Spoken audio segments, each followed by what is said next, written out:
And you may have seen And where I added just a couple little notes to the news. I didn't know did where else to put not. it. That's okay. It's We'll just figure me it out. wanting to talk for a second about the TV I got in this office. Okay. And also, SVS has subwoofers on sale. Oh yes, like yeah, really, the sale is there. I don't know if that'll even be like still in existence by the time this podcast goes up. So that's you're about the only you're reason I right. didn't put that in there. But no, it's fine to mention. Let's see. I could take it out. I don't care. As I'm sure you figured out by now, dear YouTube folks, this is behind the scenes. It's our live That's stream recording. Yep, this is Hi, behind the YouTube. scenes. This is just the live stream. This is what we'd use to talk to each other anyway, even if we weren't putting We're this all up just on YouTube. one big happy family here. We just hang out and talk. What did I just do? Oh, that's the. Oh, that looks different now. Okay, that's there. See how your adding of text messed up all my pictures. Oh no! No. You formatted it so perfectly, and I added a couple of notes. See, you'll be fine because I know you know to look ahead. With Tom, it's like if he doesn't know to scroll down the next page, then it's a surprise to him that there are more images. Right. Man, I wish there was a way I could see myself in Skype a little better to keep track of if I'm you in just the get frame the nice. teeny tiny. No, actually, don't move because I've set you up in OBS to be centered here. Oh, so this is it. that's Now, if I slump a little bit, that's okay, right? yeah, you're just shorter in the frame. Just a little shorter, and then if I sit forward, There. okay. Now Did your you head know looks I about the same fidget? size as mine. Although I'm sure in real life my head is probably much larger. I have melon head. I don't know now. I have a pointy face, but I got a giant melon up here. And the hair kind of helps disguise how big that. And I purposely have like large glasses so they look bigger than my head. Anyway. Okay, I think that's everything there. People have clearly been warned by now. So there we go. I think we're ready to start. We are recording and doing. I better bring the pictures up. That'd be a good idea. All right. Is that going to be ready when I'm ready for you? Yeah, looks all right. Here we go. Yes. Welcome to another edition of AV Rant. My name is Rob H, and this week I'm here with Lee Overstreet pinch hitting once again. Tom is away dealing with his children running wild in his house, I guess. It's a holiday. It's Thanksgiving week in the United States, so kids are home from school, and that is where Tom Andry, the regular host of this podcast, is busy. Bouncing off the walls. So, Lee, thank you for being here to guest co-host with me. Yes, congratulations to me for being child-free. It doesn't matter on holidays. I just have my wife home from her job, and it's fantastic. I'm also kid-free, so that's how we're here. That's how we roll. Is AV Rant. It's your home theater and AV questions answered. And we get questions, lots of them this week. And we might make history this week. This might be the first time that Lee Overstreet has been our guest co-host, and we do not get to a question from Infinite Gary. There is one. There's one on the list, Lee, but it's the very last one. It's down at the very bottom. We might not get there. So you're challenging me to read questions quickly. That's right.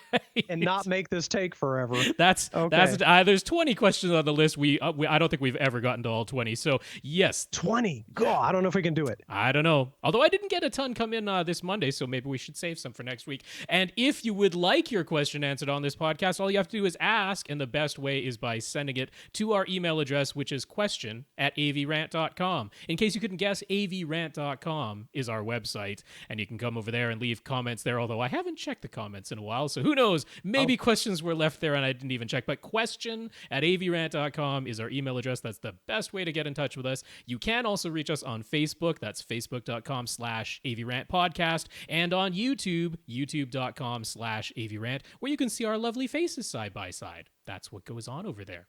Yeah. You can also reach us individually if you'd like to. I am rob@avrant.com for my email address. I'm also First Reflect on Twitter, and Tom is tom@avrant.com, and he is at avrant_Tom on Twitter. And our good friend Lee Overstreet here can be reached on Twitter as well, right? Yes, you can find me at Lee Overtweet. I think it's going to take me a few more years to earn my email address at avrant.com, right? Oh yeah, yeah.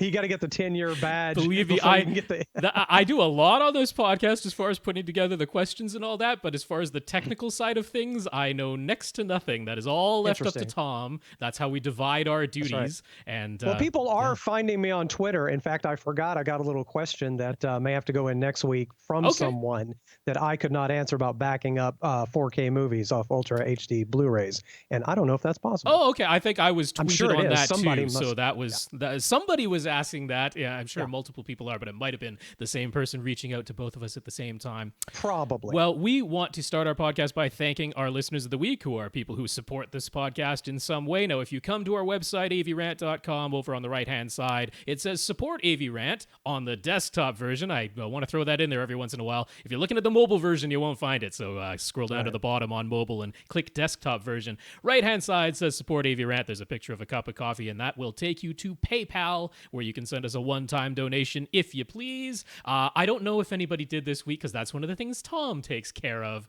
And that's right. So next week, if anybody donated, we will mention your name. But you can also support us on Patreon. That's patreon.com/AVRant podcast, where you sign up for an automatic monthly donation. You choose the amount, and that will automatically be given to us every month out of your account. We're up to 93 patrons now. The number went up from last week. I'm happy. That's good. That's impressive. We also accept Amazon gift cards. That's true. Wink, wink, you know.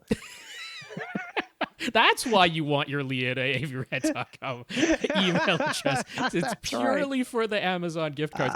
No, back on Patreon, want to thank John H. He let us know that he's our newest patron. He got us up to 93. So thank you, John. On. That's very much appreciated. Someone's going to be the magic 100 patron. We're hoping to get there by Christmas. That's sometime soon. Yeah. Our unofficial goal. And thanks so much to our 92 other patrons there as well. And then some people support our podcast in non-financial ways, which we love. We'll give you a shout out. Just let us know what you did. Mike S., he bought some acoustic insulation from acoustimac.com, and he told them it was our recommendation, so we love that, Mike. Thank you. And Phil D., he told Accessories for Less and SVS that we sent him their way, so that's wonderful. Thank you, Phil.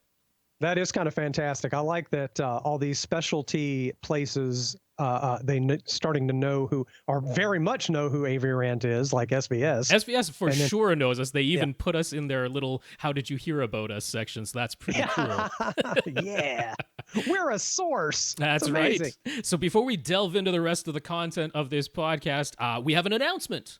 We haven't done an interview in a long time, and the good folks over at Sound United, if you don't know that as the brand, it's because they're the parent company of like Denon and Marantz and Polk and Definitive Technology and Hios and a number of other brands. So a rep of theirs actually reached out to us and said, hey, would you like to do an interview? It'll be with a fellow named Phil Jones. He's the director of global training at Sound United. And they sort of want to focus on high-res audio and ultra HD audio with Amazon Music HD, because they're partnered up with Amazon Music HD to get, sort of the highest quality audio that they're offering there. They also want to talk about Hios, but they are willing to cover the whole plethora of Sound United topics, and Tom and I have questions for them too. So we might not be able to get to every question. We get to every question that's sent to this podcast for our regular podcast, but when it comes to an interview, we do have some limited time. It'll only be about an hour. So we'll apologize in advance if not every question has gotten to, but we'll try to,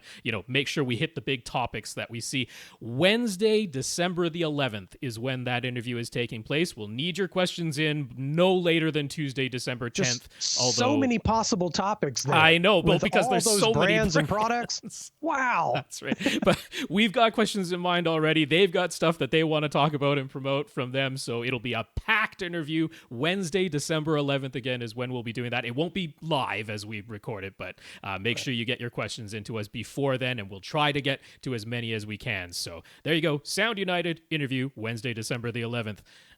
All right. I guess it's time to move on to some news, right? It right? sure is, and we'll skip through. I was questioning whether even to put these in there, but let's hit the headlines. Let's just hit it all. We can do it. Like I said, I can talk fast. I'm like half chinchilla with a heart rate of 225. Nice. We can do this. Warner Music Group just added a bunch more Dolby Atmos music to Amazon Music HD.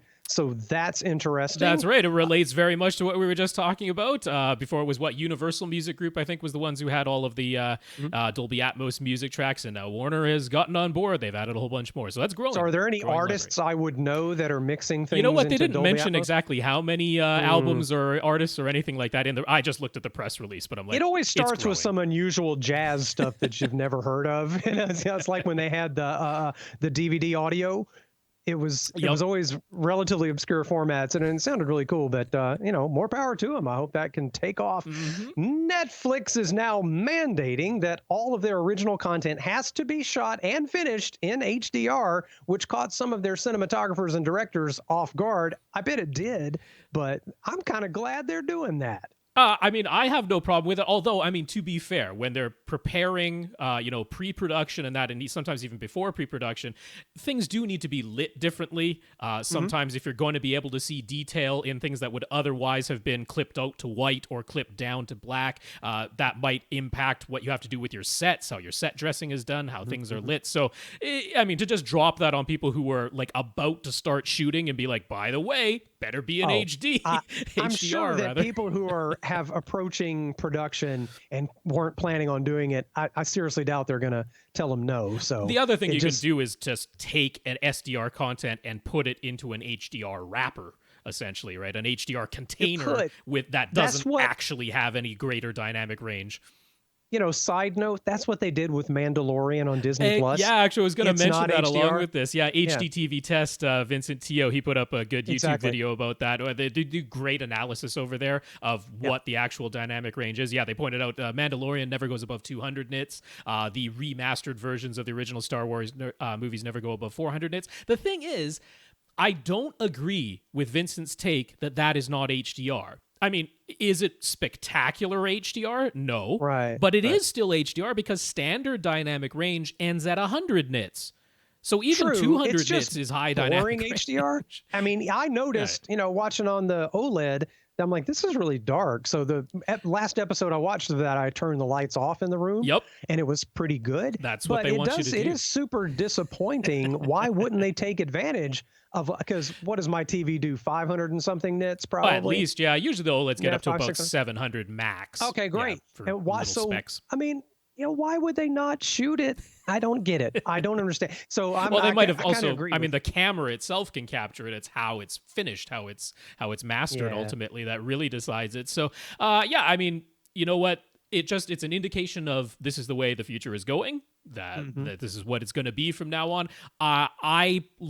So again, Vincent Teo was saying how, because it's in a Dolby Vision container, it really doesn't give consumers the opportunity to adjust the gamma on their display if they're watching an ambient light. I'm like, I'm not against that. I'm kind of okay with that. You can change your picture mode to a brighter Dolby Vision picture mode if you really want to. So I'm okay with it sort of locking people into that this is the standard, and you're kind of going to watch apps ought to let you turn off HDR at this stage of the game. They should. I guess. I mean, it just should be. It doesn't have to be a prominent option, but it would be kind of nice for some, because if you have, like, again, this new TV I got in my office, it's sort of HDR, but it's not great. It's compatible with HDR, one might say. Yeah, it's not really meant to be an HDR theater machine. That's not why I got it. So anyway, moving along, Google Stadia launched. That's their streaming gaming. That's right.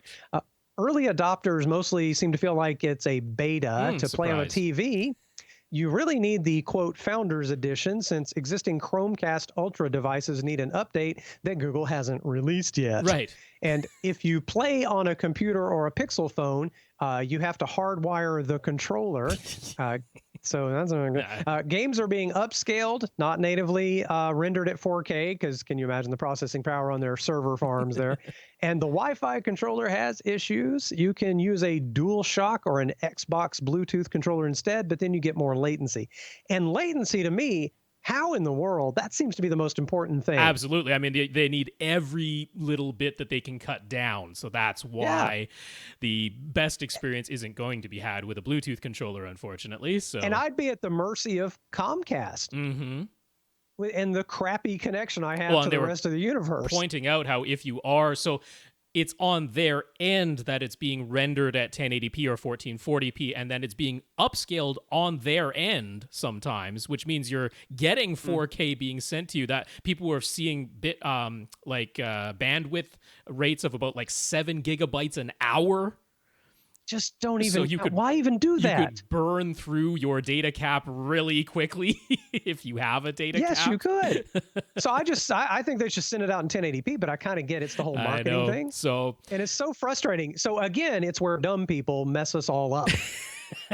I just want to say this. Dumb people. I can't imagine recommending that. So, I mean, here's the thing about Google Stadia. Yeah. People hear, oh, it's a streaming video game service. Does that mean I pay my $10 a month, which is what it costs, and I get an access to a library like what Netflix has, right? Is it the Netflix of gaming? That's what you would think. But it absolutely isn't. The $10 a month just gets you access.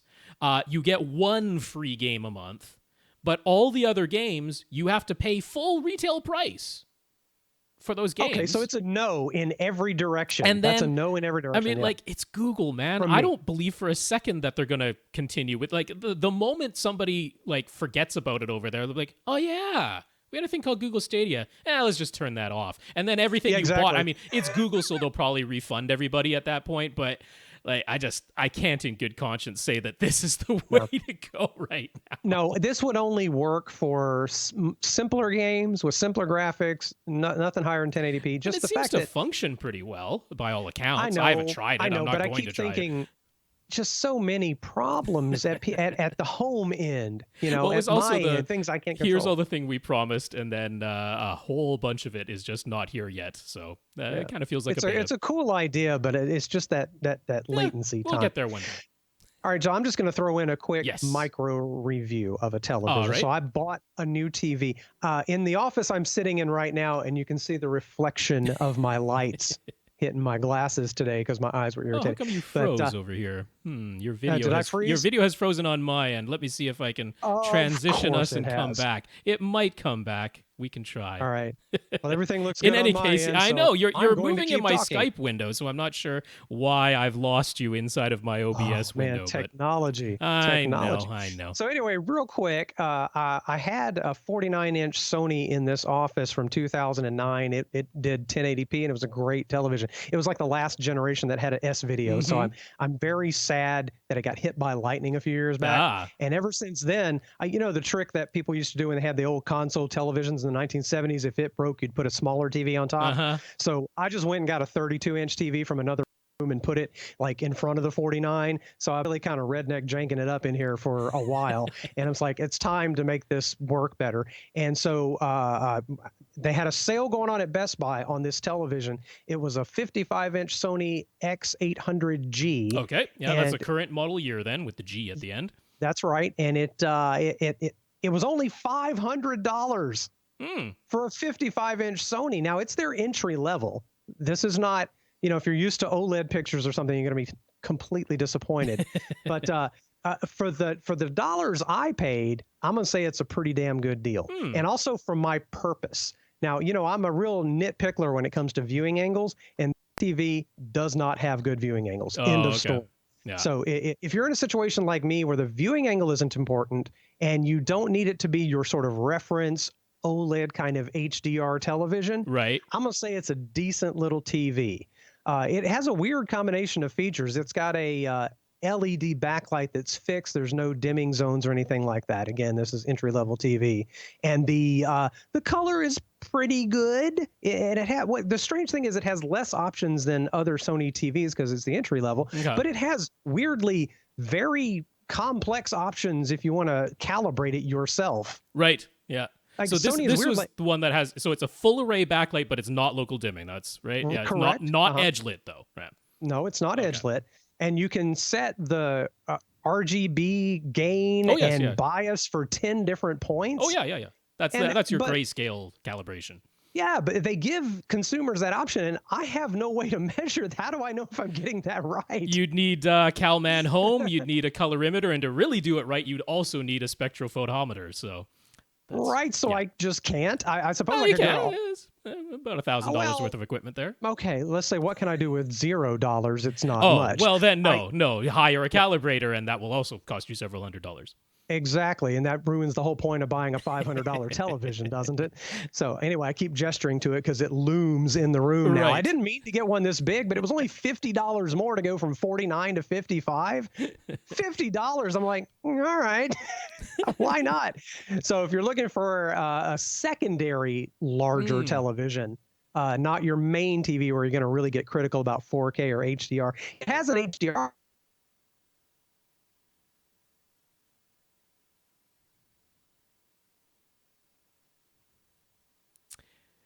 Well, in case Lee is still talking, I'm not sure. I've lost him on Skype here for the time being. So, yeah, I'm not sure what's going on there. He's probably still talking away on his audio recording. But, there. Did you come back? There I am. You're Did I come back? All am right. I there? How come Is we're my losing video connection? back? You and I never lose connection. Something weird is going on today. I don't know, man. Everything looks solid on this end. Nothing's acting Oh, strange. well, so there. you can hear and Wow, see. you're very strangely shaped on my end here. I'm We're having fun strangely video production problems today, folks. Okay. But How's my audio? How's my audio? Your Can audio you is the hear main me? thing, and that's all right. All right. So here we go. I'll Let me get you finish back this in a one second. thought about this Okay, TV. you do that. One more thought. Sony is weird. I think they've changed the definition of brightness. Back in the day, and I think for other models of television, brightness means your black level. Yeah. Right? Well, now Sony calls the black level. Yes. And brightness is your backlight. That's right. So on older Sony TVs, they had the term backlight. Yeah. And I guess they decided that consumers didn't know what that meant. Yeah, I mean, they're actually that bright. brightness- The brightness, what they call brightness, is now affecting the That makes more overall brightness of the sense. TV. But yeah, it's one of those Yeah. things where the industry standard is leading things astray. Wowzers. Exactly. Yeah.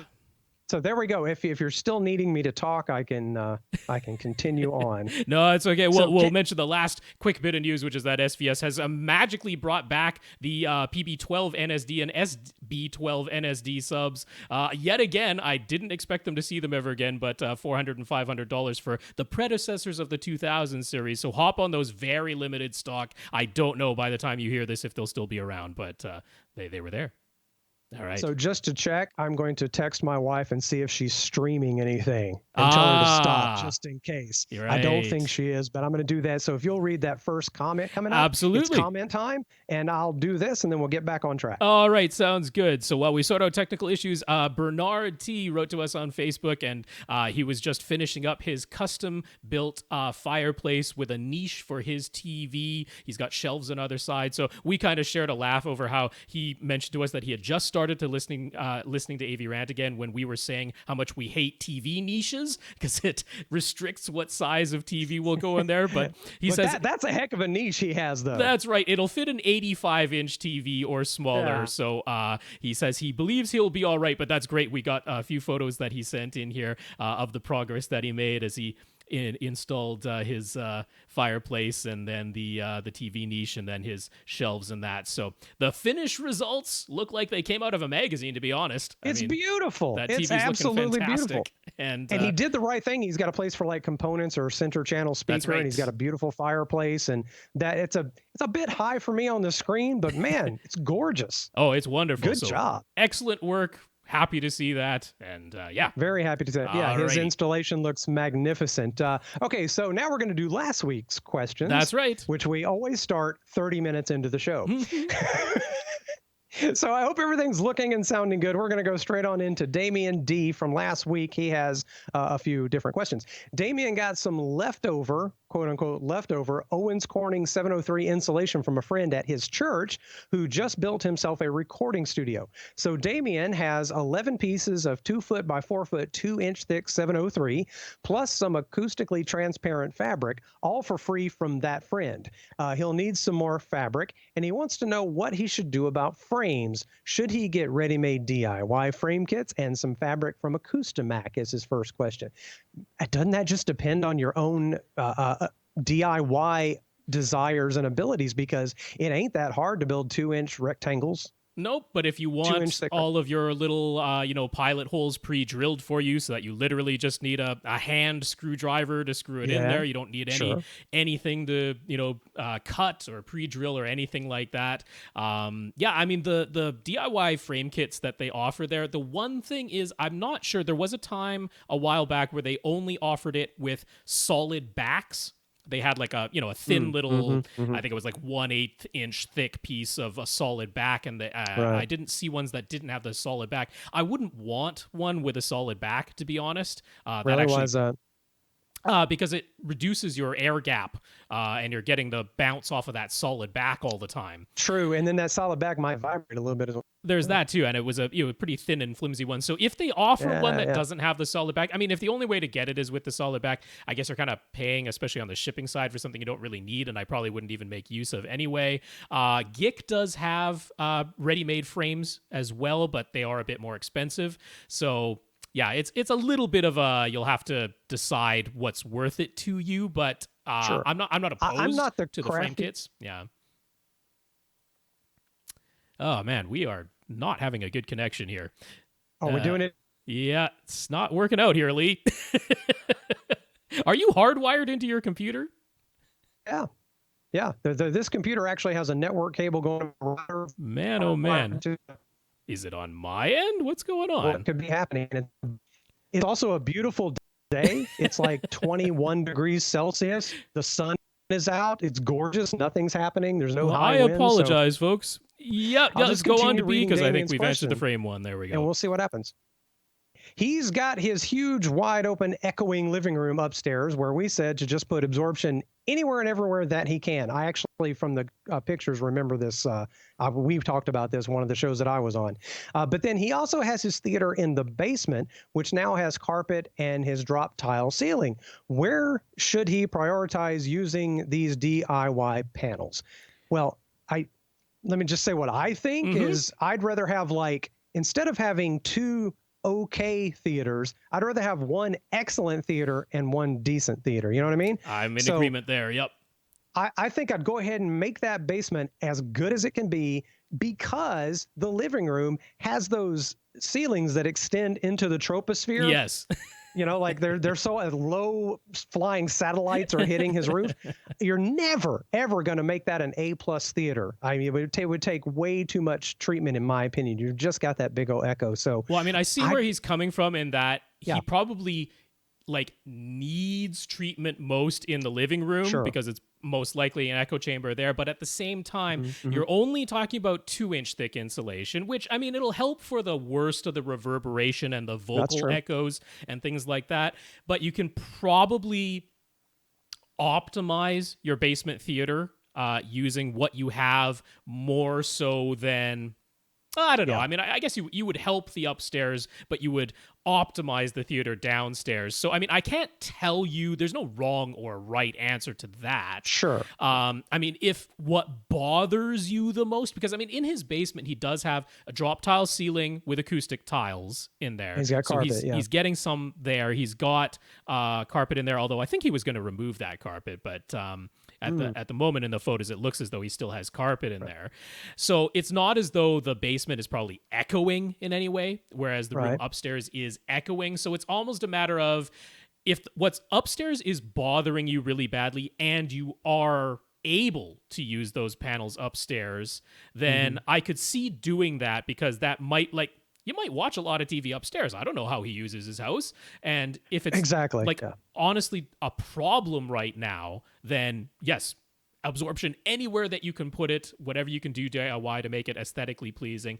But you could also use it to optimize the theater down there. What I wouldn't do, where Lee and I completely agree, what I wouldn't do is split it.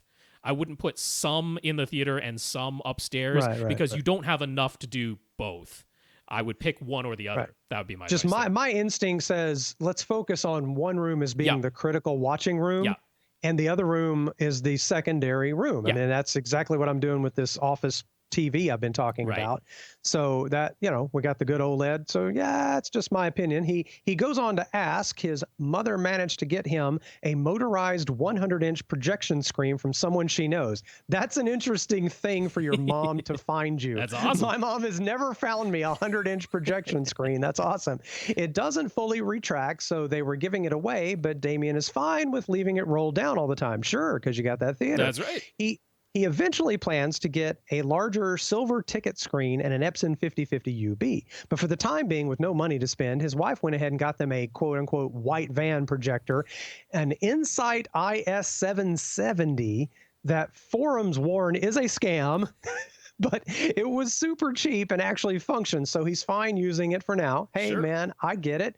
I'd rather have a theater than no theater. Yeah, I hear you on that. That's right. fine. There's no specs on throw distance or lens adjustment, though, so how can he figure out where to mount it? Would it be okay to just put a 2x2 foot piece of MDF in place of one of his drop ceiling tiles and mount the projector to that? Probably so. And, the way you figure out where to put it, you're gonna zoom it where it's as big as possible, and then walk back and forth till it fills the screen, and that's where you're mounting it. Yeah, I mean, since you have That's the it. screen and you have the projector in hand, and you aren't trying to arrange all this before, because I mean sometimes people are ordering stuff, but that's not your case here. You actually have both the projector and the screen in hand, so yeah, this is literally trial and error is the easiest way to do it physically. And if the thing's not too heavy, I like the idea of a little MDF up there. That actually sounds fine to me. Paint it to match. Here's the thing. So I mean, drop tile ceilings are not super load bearing. You would want to reinforce that for sure. Now, I mean, this projector, it's probably fine because this one that you have is super light. But the 5050 UB, I would not trust. No. To mounting. Not the 50. But of course, the 5050 UB definitely is not going to be mounted at the same spot as this little Insight. What the heck ever, right? That's right. So, but I would. Yeah. I'm Captain Janky. I will throw something together. Sure. I kind of like the idea. If it's not too heavy, I don't know about MDF. I'd go even thinner. Go to Home Depot, get whatever. I mean, all I would do, having the 2 foot by 2 foot piece of MDF, taking up the place of a ceiling tile, that's fine. I would just want to make sure that you're securing that piece of MDF to the actual wood floor joists above your drop ceiling. That's all. And in both cases, that's fine. It's just don't leave the weight actually on just the thin metal T-bar tracks. That's the only thing I'm saying there. Yeah. Sure. Okay, so you're just going to take the projector, project an image, walk back and forth till it fills the screen, and look up. That's where you're mounting it. So his wife actually wants to paint the front wall with the projection screen black. They use some black paint in their office with an eggshell finish. Will that be okay, or should he wait and just completely matte black paint instead, and just completely? Oh, I must have missed a word. Use completely matte black paint instead. So, do you have leftover eggshell black? And is that $0? Yeah. Okay. So right now, if you have it, just use that. You're already, you've got your little white van projector. Don't overthink it. Do you have the paint now? Then paint it. I mean, I think he's worried more about the finish. Is eggshell too reflective? I think eggshell is fine. I actually wouldn't go what they either call completely flat or completely matte. Living with that is a pain and a half. And actually, since you have this projection screen that you might end up moving at some point, I wouldn't want to go painting that whole wall with a true flat or matte finish, because if you brush against it with your shirt sleeve, you have to repaint that section. So that's right. It shows everything. Yeah, the eggshell finish is typically in most paint lineups one step above that. And actually, I think he got to me on Twitter and was like, his wife actually went ahead and got some other like velvet finish black paint, which, what? That's great. So the one step above matte or the one step above flat is usually where I would recommend going, because that way, at least if you accidentally brush against it or blow on it, it won't ruin the paint finish. But nothing worse than like a bug lands on it and dies. Exactly. You have to leave the bug there. That's right. Forever. You cannot do anything about it. If you try to get that bug off, you've ruined the paint. But it's not so glossy that it should be a problem for projector, especially when it is black and it just has eggshell's fine. Tiny bit of sheen to it. Yeah, that's fine. Yeah, that would actually be fine given the current situation. Yeah. He's got dual subs in his basement theater, but they're not equidistant from his main seat, should he still hook them both up to just one of his Denon X4400H's subwoofer outputs using a Y-splitter, or should he allow sub-EQ HT to set them with different distances? First of all, I have a question. It's not about equidistant to your seat necessarily, right? Not necessarily, because sometimes even when they are physically equidistant, it doesn't measure their sound as having the same distance, because they're using the distance setting to adjust. It's not exactly the same as adjusting phase, but the end result is similar to adjusting phase. Very Isn't similar. the thought process more like symmetrical in the room? It's not even that. It's that the way Tom and I have been coming at how to set up dual subwoofers for the past while now is that attempting to time align them, which is what sub-EQ HD does, it just doesn't work. When you try to time align subwoofer 1 to your speakers and then subwoofer 2 to your speakers, which is what sub-EQ HT does, the end result when they're playing again in mono isn't necessarily the nice uniform bass that we're trying to get to. So what we have been suggesting is using just one subwoofer output.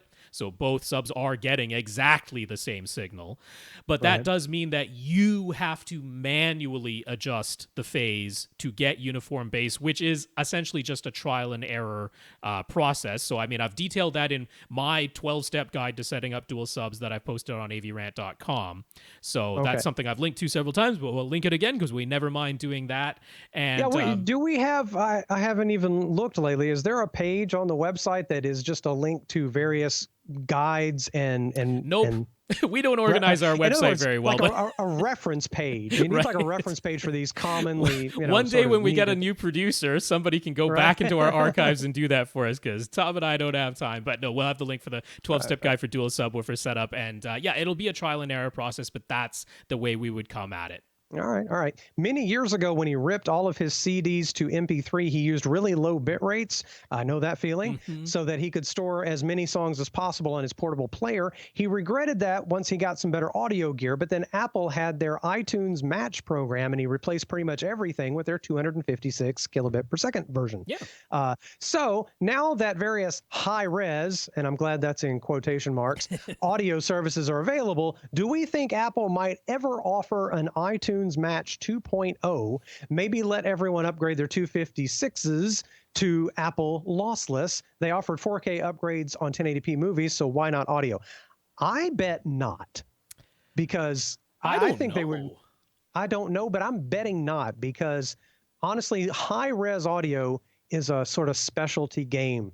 Like, although this wouldn't actually be high-res audio, this would just be CD quality audio in a lossless format. In a lossless format, yeah. But I'm just thinking, like, to make that jump from anything compressed to lossless or high res, they would want another $1 or something. This is my guess. I mean, the iTunes Match cost something the first time it came around. So, I mean, I certainly haven't heard any news, Damien. This is not something I consider completely out of the realm of possibility, though. Because, I mean, these days we have more bandwidth, we have more storage, and it wouldn't... I mean, it's a lot of work on their end, but they're Apple. They've got the money to do it. I'm not worried about them. Could. But I don't know if it attracts enough, customers. I mean, the whole thing about lossless audio is something that's sort of out there now. You know, people are sort of getting used to that term. And now that we've got something like Amazon Music HD that's touting, hey, we're, putting out their lossless audio and Atmos audio and stuff like that, the idea that Apple might come along and allow people who already have a huge iTunes library to do something to improve the quality of their, library. It's certainly not out of the realm of possibility, but I haven't heard about a plan to do that. I will say, though, I mean, when I did my own blind listening to compare how readily could I tell apart, 96 kilobit, 128, 256, 320 kilobit MP3 or AAC files versus the original CD. I mean, 320, I could never tell the difference. Never, no. Not once. And 256, honestly, maybe I'm better than Chance on a few specialty recordings. Right. But 256 is damn good sound. Exactly. Good sound. I drew the conclusion that I have no problem having 256 kilobit versions of things, because I wouldn't be able to say I could reliably tell the difference. Like I said, like you, I could occasionally hear something where I could never hear it in the 320 versus the original CD. No. 128 kilobit, I could hear differences. 96, definitely. No question. Oh down God, there. definitely 96, But right? 256 I have a crazy mix of MP3s that got collected starting in 1997. Yep. And back in 97, the 128 kilobit per second, I thought that was magic. Yes. The first time I made an MP3, I'm like, where did this come from? Why didn't anyone tell me sooner? Yeah, so I still have some of those very early ones, and some of them were bad, and some were, downloaded from different places. Do you remember when FTP sites would trade you if you uploaded one, you could download 5? Are anybody else old enough and nerdy enough that they did that? FTP servers. I mean, I certainly remember FTP servers, but I don't recall that exact thing. I wasn't super into collecting downloadable music, so that might have been how I missed out. Baseball cards at first for me when it first started happening. Like long about 97 into 98, you could get WSFTP and log on to FTP servers, and if you uploaded one, you could download 5 and stuff like that. That was before Napster and anything like that. I pretty much got into it with Napster. That was when I dug into that a little bit. Yeah, you had to be hardcore to get into it before Napster. That's for sure. We were hardcore. Okay, well that's Damien's questions. Let's move on to Michael R. from last week. Michael says he blew the dust off his Windows 10 home theater PC, and he has installed MB Media Server on it. He's got this computer wired to his router, but it's not physically connected to his home theater in any way. He is also adding an Amazon Fire TV Cube to his setup, which says it supports a 4K, all the HDR formats, including Dolby Vision and HDR10 Plus and Atmos audio, although he's only concerned about getting 5.1 for his setup. So how does he best set up transcoding so that he gets the very best video quality and 5.1 audio? Are you familiar enough with the Fire TV Cube settings? No, nor MB. I really haven't dug into MB. I glanced at it back when it first changed from Media Browser into MB, but I really haven't dug into it since then. I've been mostly in the Plex ecosystem as far as, a server and client type of setup for streaming video around my own local network. Now, the thing is, I went through some of the MB documentation that's out there right now, and very similar to a Plex server, an MB server will automatically transcode as necessary for whatever client device you're using as the playback device. The Amazon Fire TV Cube is certainly among those, and so it will transcode anything that the Amazon Fire TV Cube cannot natively play. So you can set things up within the player side of things to do what they call direct stream. Direct stream will just take the bits straight off the server. The server isn't processing anything at all, and as long as it's a format that the Amazon Fire TV Cube can play back itself, it will direct stream it. But if it's a format that the Fire TV Cube cannot directly stream, the server will automatically transcode it into something that it can. So what this really ends up being is what are you initially backing up or downloading? Now, you shouldn't be pirating anything. Let's cover our legal behinds and say that. But you shouldn't. That's right. You shouldn't. But if you're backing up your own things, or if you are downloading some content that's legal for you to have, it sort of matters what you're getting initially, because you do want it to either be in an MKV or an MP4 container. That'll certainly work best within the MB server side of things. That would be the same for Plex as well. But then it matters what is in that original format, because if it doesn't have... I think what he's concerned about is, let's say he's backing up his own Blu-rays. Right. And that, of course, is going to be True HD Audio 7.1 or mostly DTS HD Master Audio 7.1. And I think he's concerned that, for example, the Amazon Fire TV Cube will not decode DTS HD Master Audio, and it won't decode Dolby True HD. So I think he's saying, okay, do I need to transcode all that stuff manually ahead of time? Or is the MB server going to be able to decode that and send it to my Amazon Fire TV Cube? Here's where, if you're backing it up, what you want to make sure that you do during your Make MKV backup, for example, is they give you the check boxes of what audio formats you have in that MKV container, and you'd want to take both. because you always have the option of taking the lossless format that's on the disc, your True HD or your DTS HD Master Audio, and the quote-unquote core audio, because there will always also be a Dolby Digital 5.1 and a regular DTS 5.1 quote-unquote core. Those will always be on your Blu-ray disc or your Ultra HD Blu-ray disc. And you want to make sure that your MKV has both of those, because in my experience, trying to have the server decode the audio to transcode it, sometimes it just knocks you down to stereo. So I think that's exactly what he's worried about. But also, if you're using an older computer as your server, which I kind of do, which is what it sounds like in his case. Yeah. Mm-hmm. Yeah. It wouldn't be fast enough necessarily. I mean, the audio shouldn't be a problem, but I mean, the thing is that usually the server itself is not like a playback device. It's on the player. So again, if the direct stream doesn't work, like it would work if you're using an NVIDIA Shield.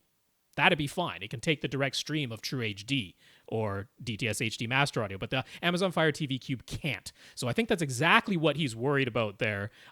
Just make sure you take both, that it has the core audio within it as well. Don't untick the core audio version, and then it will be able to send that to your Amazon Fire TV Cube. It won't necessarily be lossless anymore, but how much are you really going to notice? Yeah, this sort of transcoding and DLNA app stuff got me frustrated a few years back. I love the idea of DLNA, love it, and I never could implement it perfectly. There were always some MKV files and other files that just could not be played properly. They'd have no audio, and I just got mad. Yeah. And I remember I tried Plex. This was been a few years ago, and I got mad at it because it took over my computer too much.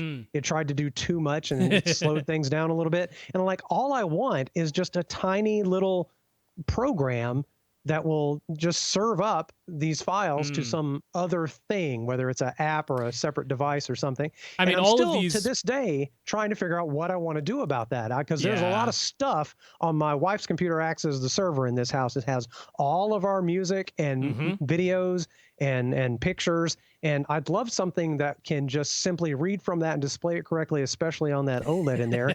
Maybe there's an app that I can just put on the LG OLED that can do this. But it drives me crazy. I kind of just gave up and started plugging my newer notebook into the TV. Well, that's just it. If you have a newer computer, it's pretty okay. Look, at any of these media servers, whether it's JRiver or MB or Plex or Kodi, I mean, there are other ones out there as well. So, they all run pretty nicely if you have a pretty good, stable, fast-running computer. But yeah, if you're using something a little bit older, then sometimes getting it to transcode on the fly. I mean, as far as the video side of things go, it will transcode that just fine. But if you've got a computer that chugs, then transcoding it from 4K down to 1080p can sometimes end up in stutters and things like that. So it can.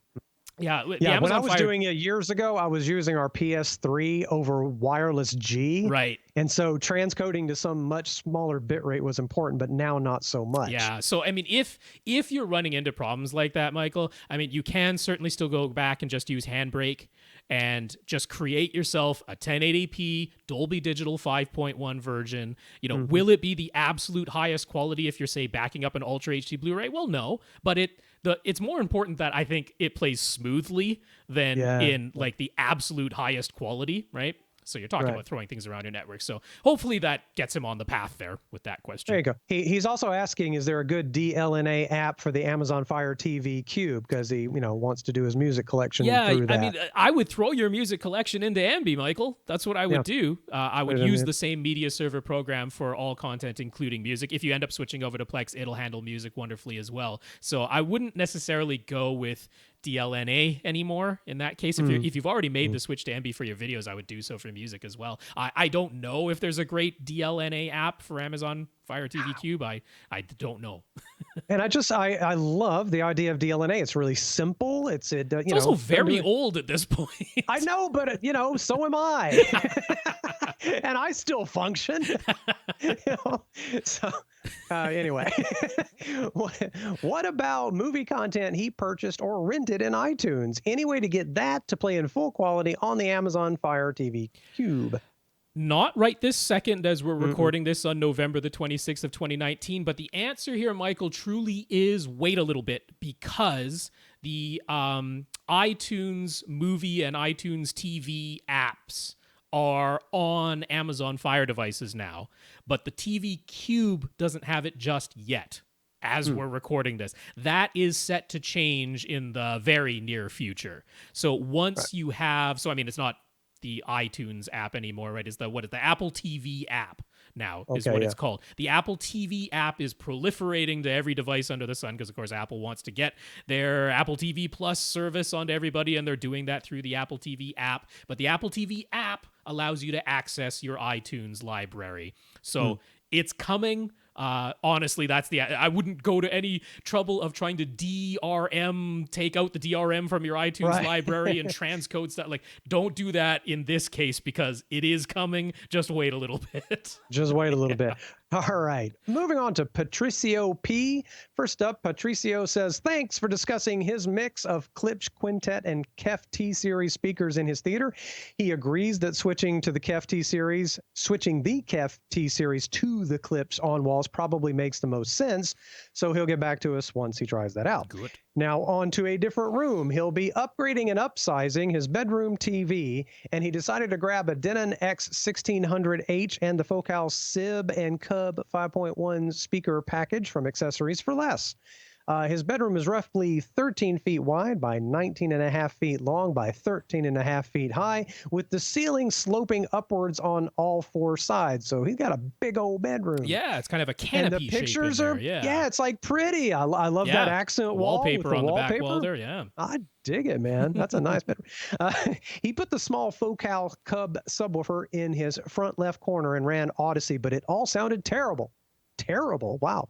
The bass was boomy. There was noise in the lower mid-range, and it all sounded fatiguing. I get that. So he tried putting the Focal speakers in his theater, and they sounded great. Yeah. So his bedroom's acoustics seem to be the problem. There you go. That is true. Not the Focal speakers themselves. He tried a few adjustments to the sub's volume and rerunning Odyssey, but it never sounded good in his bedroom. His wife has already okayed a rug or carpet. Good. And she is fine with there being room treatments as long as she approves the looks, of course. Nothing can block the windows, and she doesn't want it looking like a recording studio, so she's not going to want a ton of panels, Yeah, fair enough. Yeah, I got that. So what would we suggest? He says he'd feel guilty if he contacted GIC. Why would you feel guilty? And got their advice, but then ended up making all the treatments DIY. I see what you mean. You feel guilty because you asked them and then you didn't buy it from him. So if he made all the DIY treatments and he doesn't end up buying anything from him, that's weird. So is there a minimum that will get his acoustics in order? There's not a hard and fast minimum. No, but I mean, definitely start with the rug. Oh, yes. Yeah, and you've got all those in favor windows. of the rug. So, like, how thick can you get those curtains? What can you put behind the curtains? Can you put a thick, heavy, just to not change the look, but to change the absorptive quality? Right. I mean, we come back to our rule of thumb, which is in most rooms, we're attempting to have about 30% of the total surface area. So remember, you got 6 surfaces. And in his case, since he's got this sort of canopied ceiling, it's like extra surfaces geometrically, but consider the ceiling as one total surface. You take all the surface area in your room and you want about 30% of that to be absorptive in most cases. I will say, though, in a room such as this, where you have this angled ceiling, where every surface is hard, including the floor, and rugs, definitely, if they've already been okayed, you put it in there, but it's not quite the same as having, like a full 2-inch or 4-inch thick absorber when it's just a rug. You're in a room where I would say you basically can't over-treat this room. Right. So what I'm getting at when I say that is I'm less concerned in this room, because just looking at it, I can sort of imagine exactly what was the type of sound in there. I have a pretty good imagination of what... It's that slap echo when you clap your hands and you hear that ringing. That and that outright, that echo, like I'm in a... just not a great acoustic space. I can understand what that sound is. And what I'm driving at is that I am far less concerned in this room about particular spot placement for your early reflections versus just getting absorption into this room anywhere that you can. Right. Even Like, though this is that headboard hard? I mean, can you make that headboard soft and absorptive? Like right. everything. I mean, even though this isn't a huge open room like we're often dealing with, this is a situation where even in this relatively small room with a door that can close, it's still a situation where I'd say anywhere that you can put absorption is going to help you, and I'm not worried about first reflection points type of thing. So my number one suspect is the front wall, because that front wall is just bare behind the TV. And what you can do there is you put up some 1x2s, you throw some insulation in between those 1x2s, and you cover the entire thing with acoustically transparent fabric.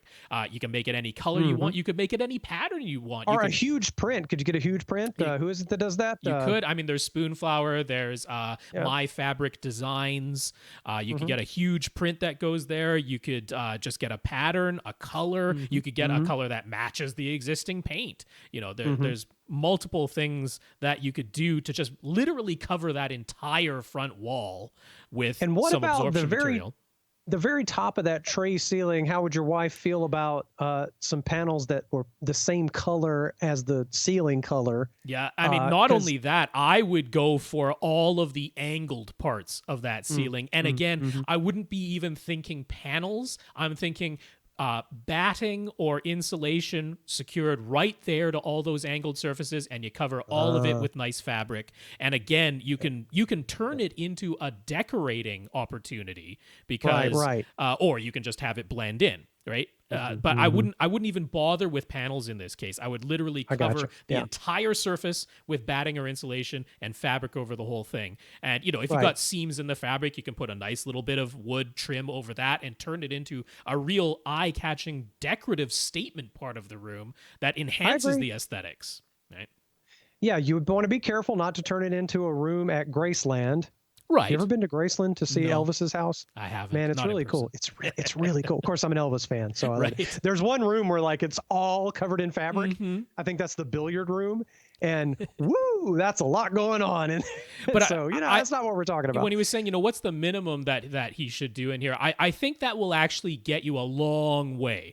Inserting the rug, treating all of the angled parts of your ceiling, and treating that entire front wall. That's going to start. That's going to start getting you close to that 30% mark. And will you still have some reflections off of your side windows and off of the other side of the room where you can't really put panels on that side? Well, yeah, they'll still be there. But what we're talking about, the Focal Sib and Cub, which I know to be pretty darn good speakers and sounded great in your theater, sounded quote terrible in this room.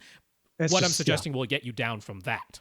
Yeah. And I'm really not kidding when I talk about those windows and the curtains. You don't have to change the overall look. You just need a much thicker material. It can be white and put two layers. Yeah, get a lot more curtains on that curtain rod.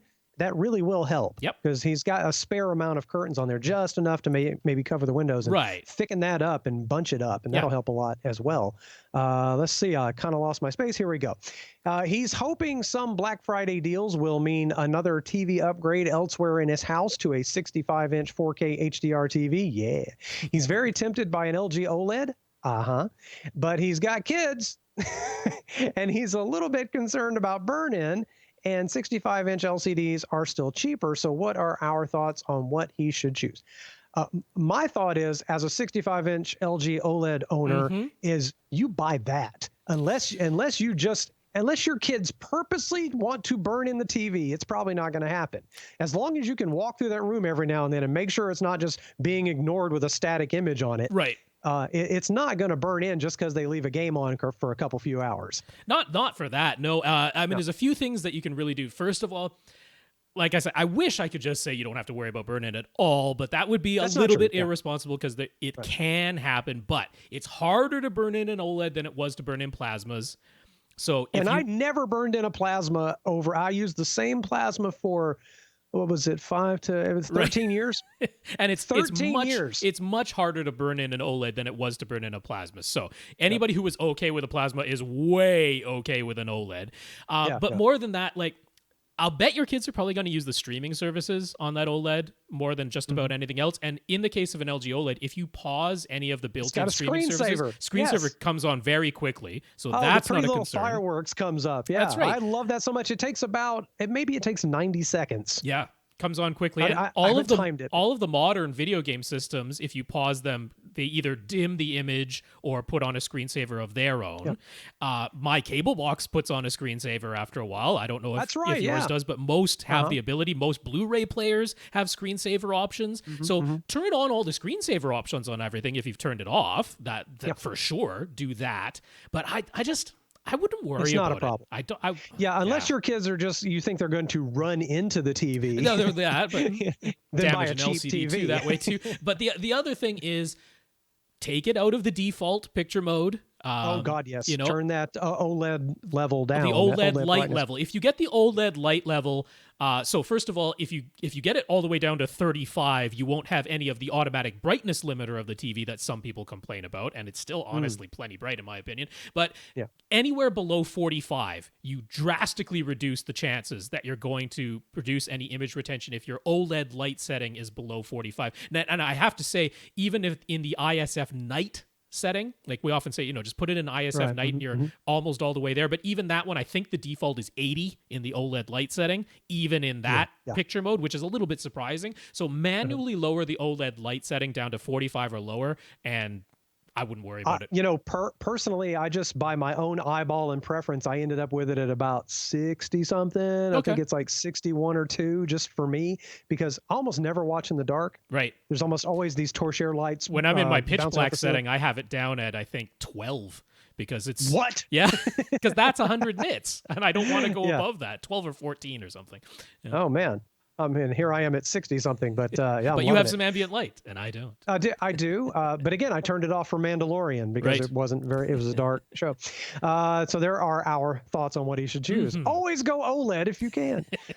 Along with his new 65-inch 4K TV, he wants to get an Ultra HD Blu-ray player. He's thinking he'd also like to be able to use this player in his theater with his projector.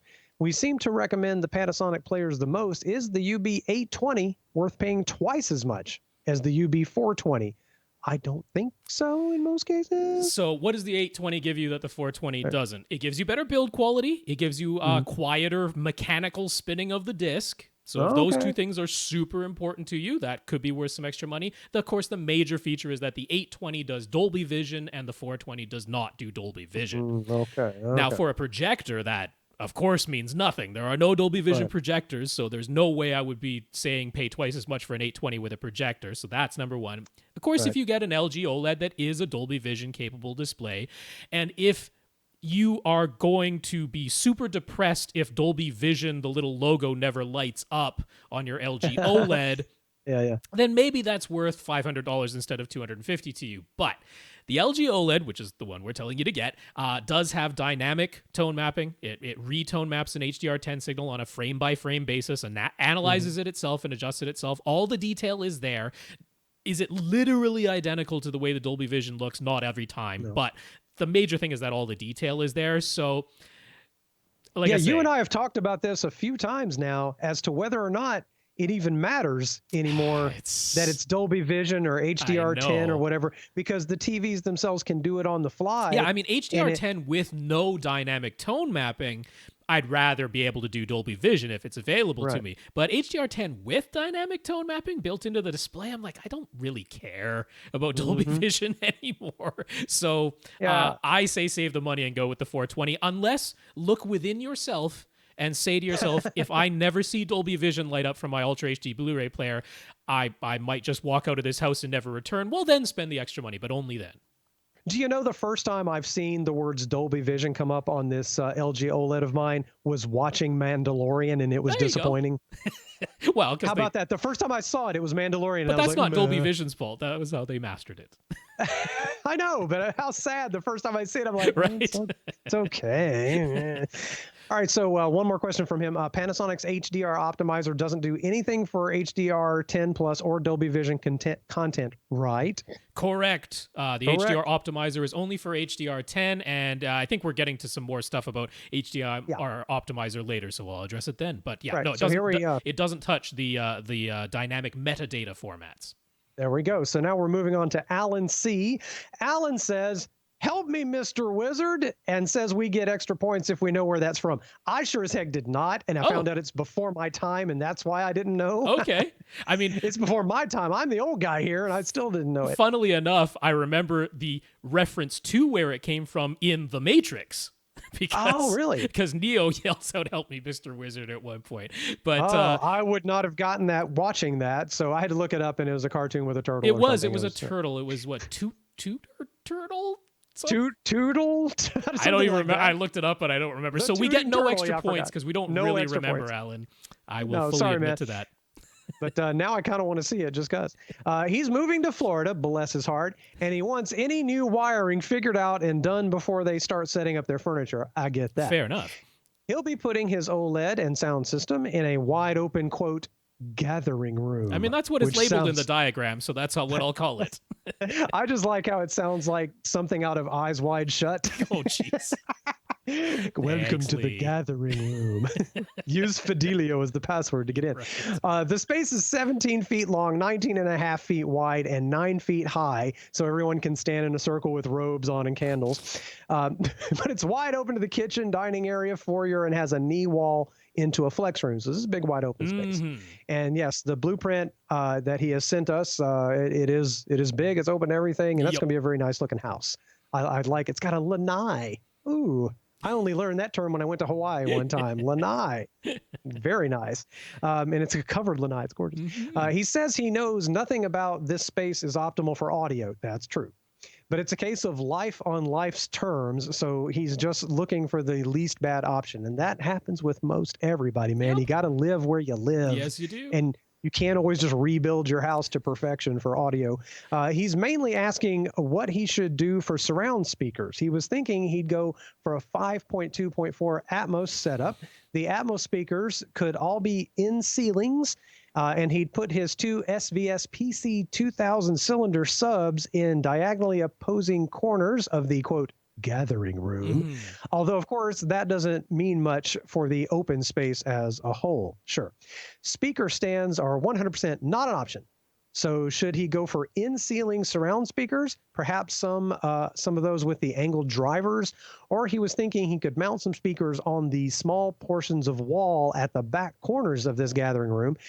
They'd have to be mounted fairly high, about 6 feet off the floor, and they'd be way behind the seats. Okay, any other suggestions? So, surround back speakers can be way behind the seats. I mean, these are essentially the back corners of, if this room had a back wall, it would be the back corners of this room where he could put regular speakers mounted to the walls, although a little bit high up.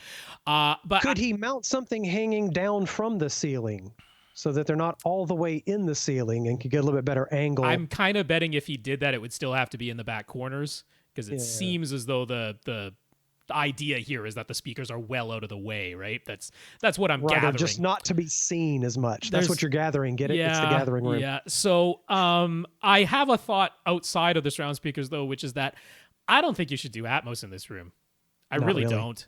I mentioned a similar thing in a not completely dissimilar situation where when you're adding more speakers whose only job most of the time is to add more ambient sound into your room, but you're in a space that is wide open, I bet not fully acoustically treated. I bet that almost this is going to be not one of those situations where if you could put something absorptive anywhere, please do so, because I bet this space is going to have a bit of echo to it. The floor in the kitchen probably isn't soft, right? So I don't really think you should do Atmos in here. I don't think it's going to help you. I think it's going to muddy up your front sound stage more than it's going to help anything whatsoever. It's just more echoing. That's right. And I mean, I don't have a huge problem with having the surround speakers in those back corners and it does look, that's really the only option. He's got sort of this little section of wall on the right-hand side between the knee wall and that, but he has nothing matching on the other side, which is a sliding glass door. So honestly, if you get rid of the Atmos speakers, then just having one pair of in-ceiling surround speakers that are, where surround speakers should be, but they just happen to be in your ceiling instead of to your sides.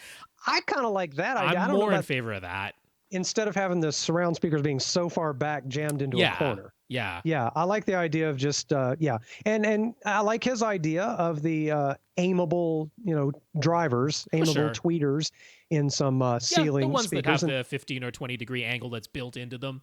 When they're your yeah, surround speakers and not your Atmos speakers, Atmos speakers should fire straight down. But when they're your hmm surround hmm speakers, yeah, having them angled, I'm fine with that. Yeah, so honestly, I would forgo your Atmos speakers and get a pair of in-ceiling surround speakers, which I wouldn't place the way he has like his top rears. I would place them hmm probably a little bit wider apart and closer to the sides of your seats, right? Where Wait, surround so speakers would normally go. how far is his face going to be from the screen? Did we It looks like it's going to be about 10 feet, just about sort of 10 feet? Yeah, eyeballing it yeah. or so. And so maybe just 11 or slightly 12 feet back. Yeah, a little Yeah, bit yeah. behind you and to the sides of your couch and in your ceiling. That's my suggestion to you. And it's going to be the most approved by everyone else in the house Oh, because it's going yeah. to blend in real nice. So we're saying basically stick with 5.1. Yep, well, or 5.2 in this case. Yeah, Yeah, I think 5.2. so. I think that's the best way to do this. All right. Yeah, I think that'll be quite enjoyable. At this point, now that we are an hour and something minutes into the show, we're going to start new questions. That's not unusual for us. It's about par for the I course. just think that's great.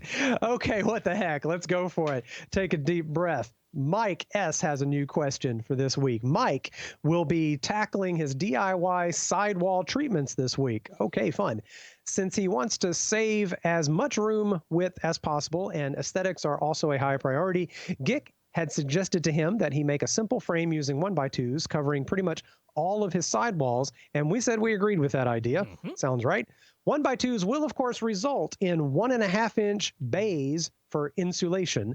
So Mike wanted to confirm which type of insulation he should install. Should he go for comfort board that typically gets secured directly to concrete foundation walls? It's about the only type of insulation he found that is exactly 1.5 inches thick. Or should he be looking for Owens Corning 703 or something else? To me, I'd rather have a slightly compressed fiberglass insulation that's squishy than to have, I don't know what, rather than have something that's more stiff. Yeah, well, the comfort board stuff that is meant for like basements, you put it right against your foundation wall, you actually secure it directly. It doesn't go in any type of frame or anything like that. And then you put your 2x4s framing on top of that insulation. That is not appropriate as an acoustic treatment. It has really quite a very rigid front face. I mean, if you could get to the squishier innards and just around the edges, that's a little bit acoustically absorptive, but that's not really what you're looking for here. It would act as a reflector. It would act almost the same as just a drywall surface. So that isn't what you want. You don't want the comfort board. What you can do is just get the 1-inch thick Roxul or the 1-inch thick Owens Corning 703. Now, I mean, effectively as acoustic treatment, they perform the same. One is just made out of rock wool, that being the Roxul, or made out of fiberglass, that being the Owens Corning 703. Really doesn't matter which one you choose. And both of them they're more rigid than the pink stuff. They actually hold their shape, which is good because you're going to have a very simple frame and you want something that isn't going to, sag once you put the fabric up. So both of those are good choices, whether it's the Roxul or the Owens Corning 703. But it's 1 inch thick. You're just going to have a little bit of an air gap in behind it, a 1/2-inch air gap, which is actually good. It works just as well as if the insulation itself were 1.5 inches thick. So there's no downside to any of that. Acoustimac actually sells it just raw, although I noticed that their shipping prices on their website are like crazy high. But I've talked to Mike through email. He was like, oh, I just called them and they're like, yeah, we can do way better on the shipping than what's on the website. So tip there, call Acoustimac and see if you can get some you forget shipping. that you can kind of negotiate. Yeah. Like we all forget. We're all so used to ordering things. You forget you can call a human being and go, what can you do for me? Well, it was abnormally high, like higher than anything else that they charge to ship. So I was like, that doesn't weird. look right. So anyway, good tip there. But of course, you can get that stuff at a lot of your local hardware stores. Sure you can. Like, really don't overthink it. It just needs to be squishy. Like, I can tell you from experience, old bedspreads are great. Sure. But in the case pretty. of putting it in a 1x2 frame, something that's not a bedspread that's literally just going to fall down the moment you let go of it. You could staple it to the underside of the top part of the frame. You could. I swear to you, if you couldn't see it and it looked okay, it would work pretty much as well. Couple of bedspreads, one in front of the other, would be about that 1.5 inches. Just don't think about it too hard. Matthew H. How does the Epson 5050 UB compare to the new breed of ultra short throw laser projectors like the Optima Cine Cinema XP1. Hmm. Are the image quality and black levels similar? Boy, it always sounds like a laser projector would be really the thing, wouldn't it? Like it just Well, it sounds. sounds cool and futuristic, but Yeah. it's just the light source. And so JVC has one that's very similar to this. Again, ultra short throw, DLP, laser light source. But so, I mean, to answer the question directly, no, the image quality and the black levels are not the same. The Epson 5050 UB is superior, but they are for very different use cases. That's right. You know, the Epson 5050 UB in a high ambient light environment, even with an ambient light rejecting screen, it's not the best choice. You know, if it's a situation where a lot of the time you're going to have a fully blacked out room, you're going to be able to watch movies in fully blacked out conditions, then the 5050 UB on a white screen is going to look better. If it's a situation where most of the time you're in the blacked out room, once in a while you have a small amount of ambient light and maybe you get an ambient light rejecting screen, or maybe you just go for a gray screen, the 5050 UB is going to look very good in those conditions. But what these ultra short throw DLP laser light engine projectors are for, that are in around the $3,000 to $3,500 range, pretty much all of these new breed ones are. Therefore, when you've got a substantial amount of ambient light and you're never not going to have a substantial amount of ambient light, they are the 1080p DLP chip that they wobble 4 times per frame. To get you the 4K resolution. They're not a genuine 4K chip, so they're wobbling it 4 times a frame. They don't have the contrast or the black levels of the Epson 5050 UB. I mean, even in a fully blacked out room on a white screen, they don't have the black levels or the contrast. They don't have as wide color. Even though they're a laser light engine, they all still have a color wheel. They're using a blue laser that is activating a yellow phosphor to create white light.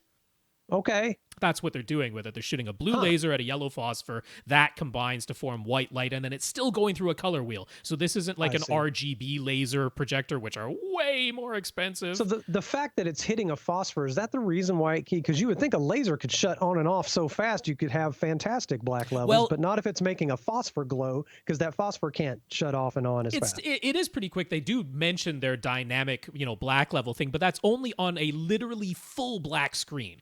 Right? Your full fade to black, the laser light engine can switch off for a moment. But as soon as there's anything on screen, it has to come on full blast like it always does. So, these aren't equivalent. I mean, over at the HD TV and Home Theater podcast, Ara Dadarian just got himself this Optima Cinema XP1, and he loves it because he's got a window at the back of his theater, and he got he got one of these ultra short throw ambient light rejecting screens that is specific for ultra short throw projectors, which you actually kind of need. I was actually kind of laughing in the back of my mind when he first mentioned he was going to get this, because when he got his original JVC projector, he spent a lot of money on a Black Diamond, a Screen Innovations Black Diamond screen. That was a lot of money. That is technically an ambient light rejecting screen, but it doesn't work with ultra short throw projectors. They're like, all right, gonna have to buy a new screen too, which he discovered and did so. But Elite Screens has those. My favorite one for ambient light rejecting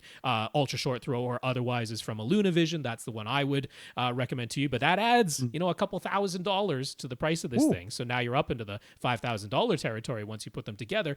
So it's for that specific purpose. If you have a blacked out theater, stick with the 5050 UB. Right. It does still have better black levels. It does still have better color, but it needs the environment to work in. It can't do what the ultra short throw does in a high ambient light environment. So it's good that they both exist.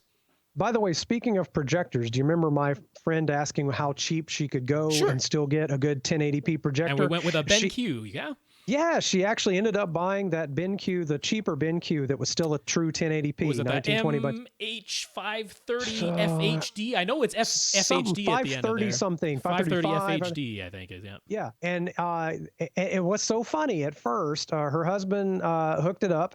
And they didn't. He has never worked with anything high def, so he didn't even know that he needed an HDMI cable. So he hooked it up just the same way the old one was hooked up. And so he's watching Blu-rays across a regular composite video cable, and he told me, "Is like, yeah, it's a little clearer." You could tell he was disappointed. I'm like, "What do you mean? I thought he was joking that it was just only a little clearer." So anyway, long story short, went over there, got it hooked up right, and I think the man watched every Blu-ray they had over the next couple of days. He couldn't believe it. Right. So it's so nice to have somebody take that leap from standard def where they're just so used to it, and then jump into HD and go, oh my God. And I did have to remind myself, I'm like, that was what, like a $550 projector, right? It was $558, something like that. So I think is what they paid. And I always have to remind myself, because I'm like, that's like a little bit below the cheapest one I wanted you to get was like the HT 2050A from BenQ, $650. And I'm like, if you can get there, try to get there. But I'm like, that 530 FHD compared to what we had, let's say 7-8 years ago. Yes. And in fact, what they were working with was something that only had like RGB and then standard def. So it might have been an 800 by 600 projector. Probably. And so they're just absolutely loving it. I kind of wish I could have talked them in the more expensive one, because they're going to have to move the projector a little farther forward than they would like on the ceiling to get the zoom to hit the screen like they want. But otherwise, it's just really fun to get something hooked up for somebody. And for the first time, they're just staring at their wall in their house going, wow. Yep. And I have to remind myself again with these ultra short throw projectors, I'm like, if you haven't had a projector before and that's what you suddenly jump to, you will be blown away. Yes. And it'll be like, why is Rob saying to get something else, even though I'm in a blacked out theater? Everybody that's an AV enthusiast that listens to a podcast like this, you never forget that the bulk of the population out there has no idea what we're talking about. Yeah. And when they first see something good, it is kind of a mind blower. I remember, like when we first got our plasma in 2005, friends and family would just sit with us and watch anything in just absolutely anything in HD. And it was just, wow, it looks 3D. So anyway, good experience there with the projector. Andrew has a question. Andrew is moving soon, and he's trying to figure out which room to use as his theater. He's included pictures, but they show the previous owner's furniture, so the arrangement can be completely different once Andrew moves in. So just ignore all the stuff in the room. That's right. The first option is a large, completely open living room, which is the first room you would enter when coming through the front door. The ceiling slopes upwards, and the room is open to the stairs going up to the second level, the dining area, the kitchen, into a sitting room with a fireplace. So it's kind of another gathering room situation. High ceiling. Yeah, it's big, fun party room. That I get it. Andrew figured this room has the space for a very large projection screen, likely on the wall where the previous owners have their couch at the low end of the sloped ceiling. So the ceiling was sloped down to the projector wall. Yeah, you kind of have your back to the stairs, basically. Yeah. Right, so it gets bigger behind you, is what we're talking about. But Andrew knows that light control and positioning his audio system would be a challenge. It is almost everywhere. This would be a room where an ultra short throw projector with an ambient light projecting screen would be the choice if you were going to go projector. If you were going to do it, that's what you would want in that There you go. Yeah. We look at us just working things in perfectly. So that's one option, that big old sloped room, and it does have pretty good windows. Second option is the sitting room with the fireplace. The back of this room has the doorway from the living room and also is open to the kitchen. Then it's basically rectangular with a flat ceiling. There's a large window on the right and then doors on the left into the closet under the stairs, plus a hallway opening on the left as well. And so there are pictures for that if you want to look at his pictures. On YouTube. So the question is, which room should become his theater? Yes. For me, that den or whatever we're calling it, the sitting room. Sitting room with the fireplace. I lean toward that just because of its more conventional shape. Yeah. I mean, instinctively, I just immediately go to that. I mean, especially I can actually envision where you might put some surround speakers into that rectangular room with the flat ceiling. Yes. I could actually get on board with putting Atmos into this sitting room with the fireplace, where I would not recommend having Atmos into that gigantic sloped ceiling living room. I wouldn't. The only Atmos thing I have a couple of hesitations, and that's he seems interested in a projector. Yes. And how big a screen can we get there before we're coming down too far in front of the fireplace? Right. And then you might want to change that ceiling fan so it isn't hanging down. Get a flush mount ceiling fan with flatter lights.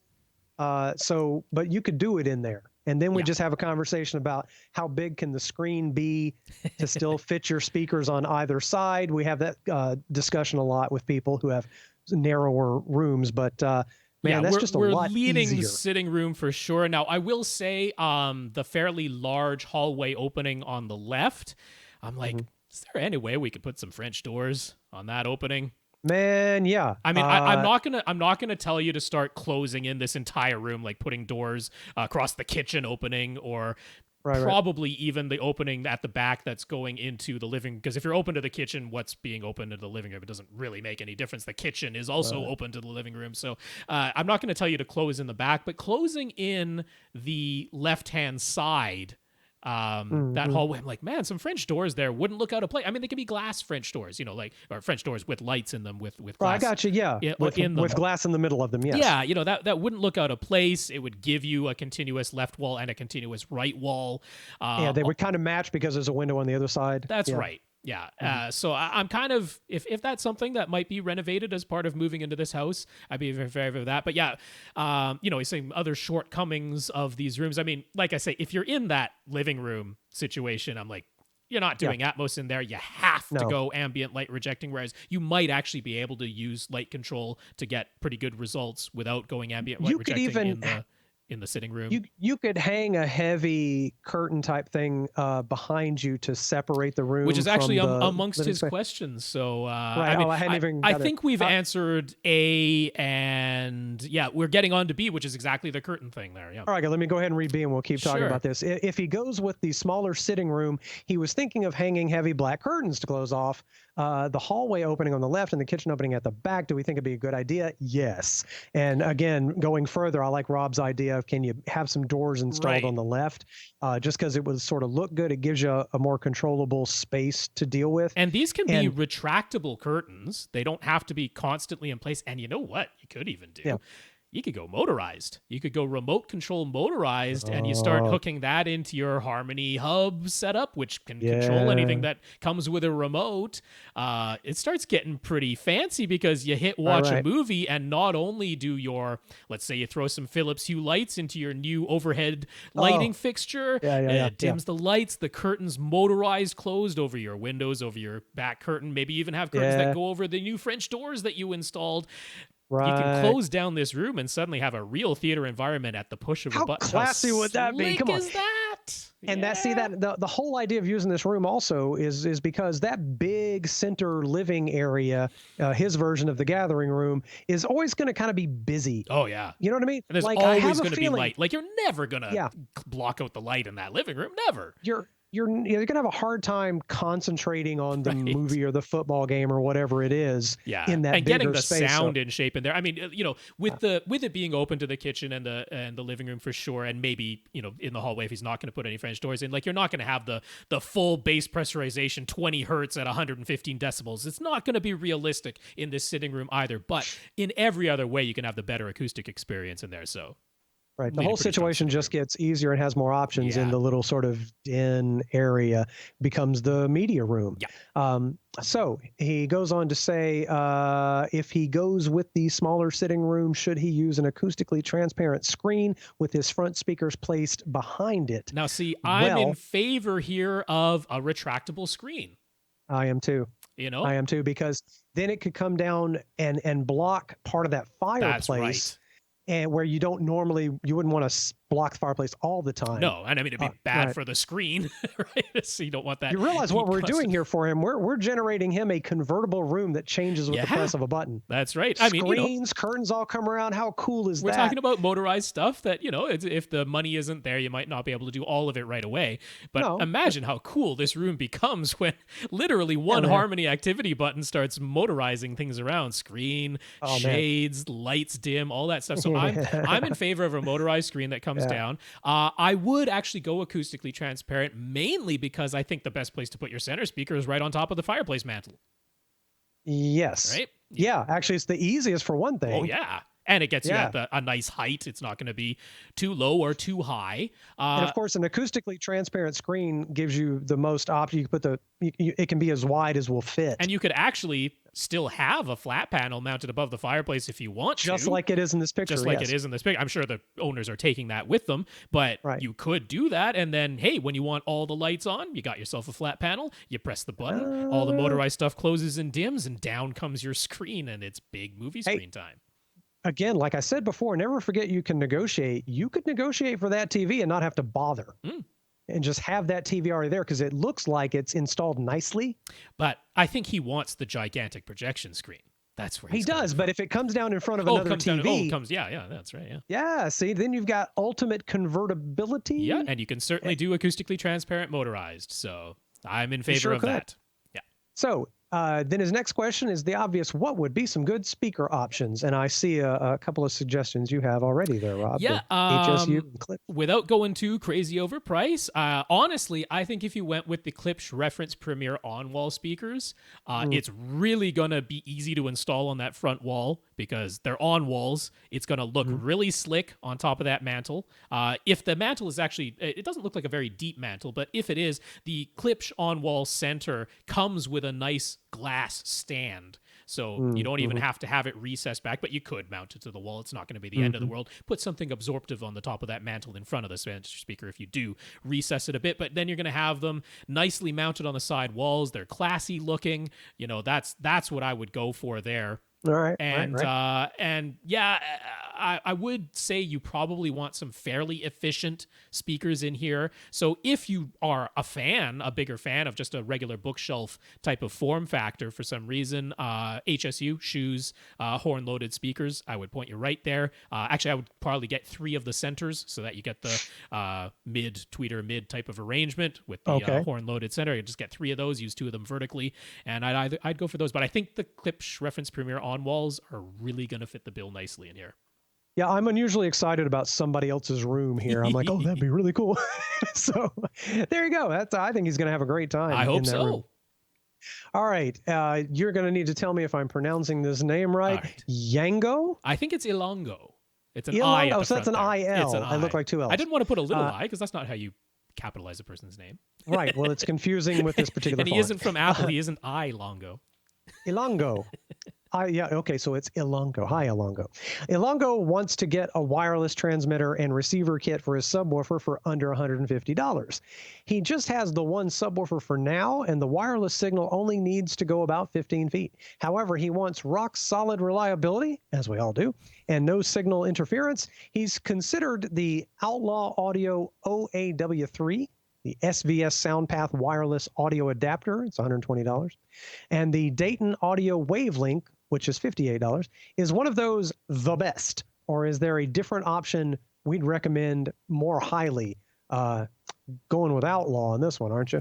Yeah, but not the OAW3, which is actually discontinued anyway. Now, I don't know. That might have just been a typo on his part because they're up to the OAW4 now.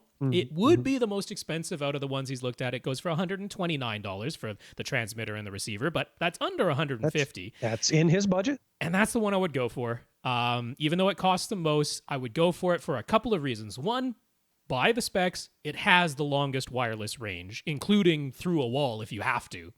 Oh.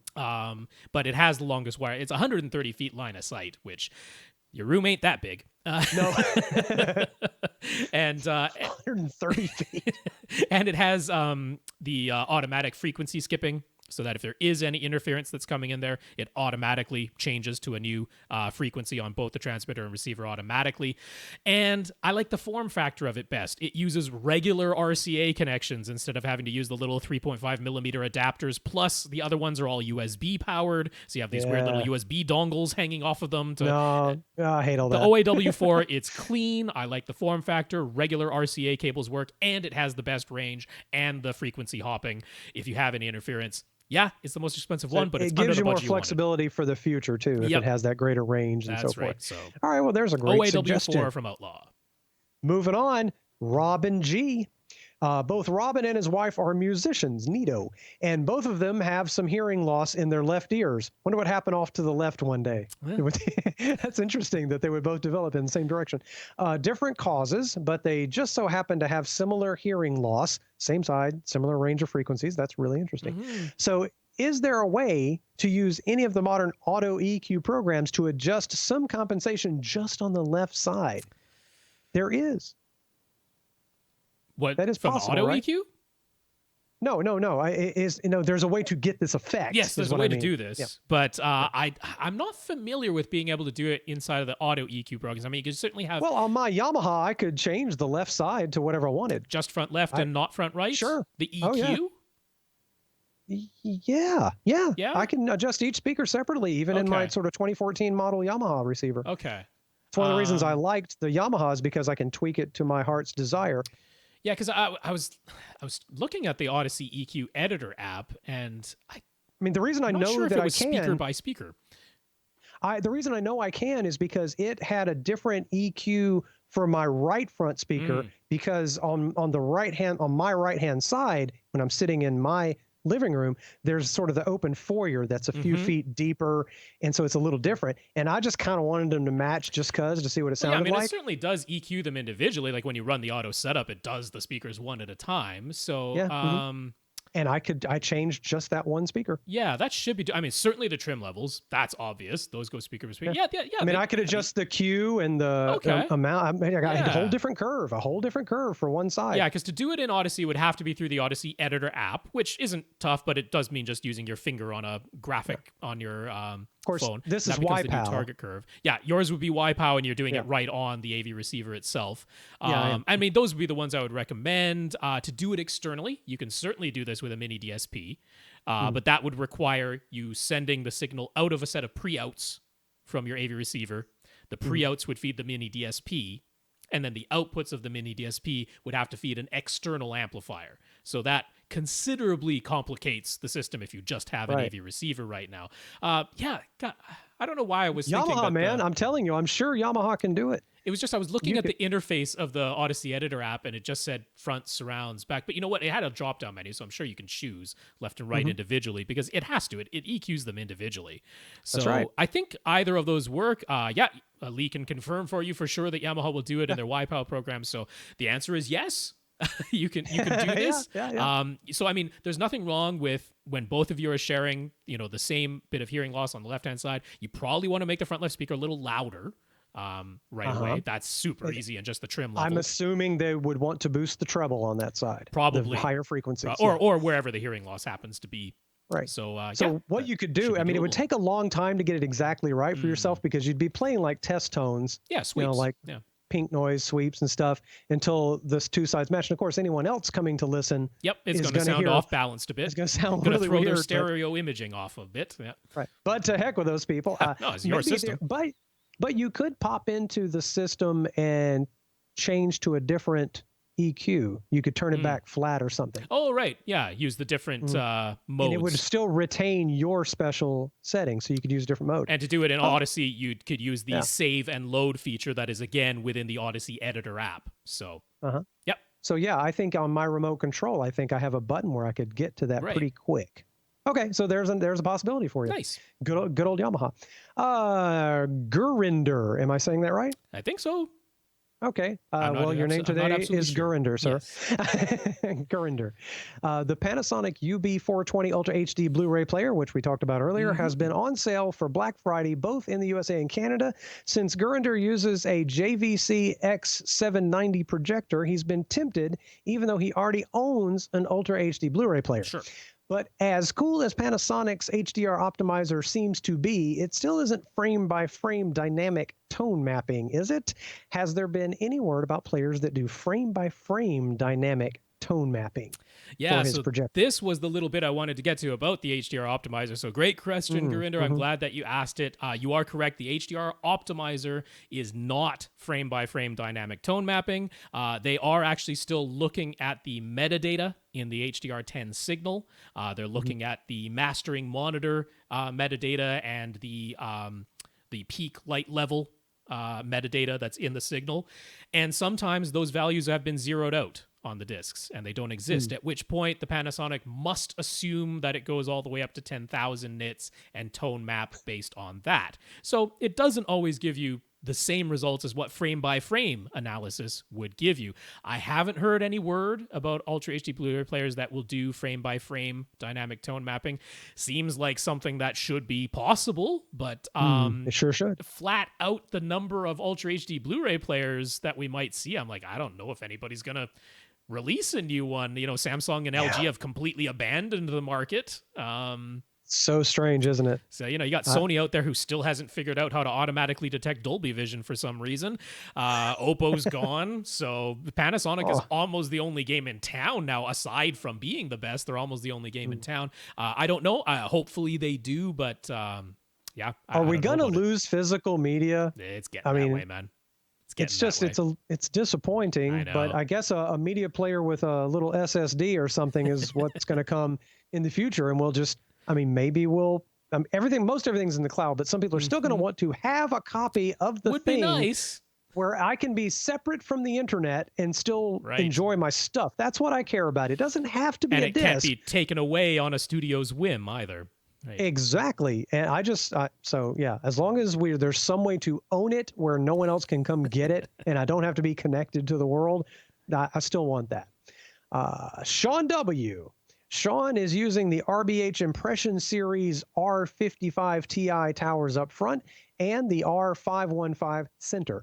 Now he would like to add a pair of surround speakers and 4 Atmos speakers overhead. Okay. What's a good option for his surround speakers that would nicely match his front 3 at a reasonable price? And RBH definitely has you covered there. Yeah, well, the Impression series, the ones that have been here for the past couple of years have been discontinued. So he's probably looking at that and going, yeah, that series is gone. Supposedly there's a new one on its way, but we have no idea if and when.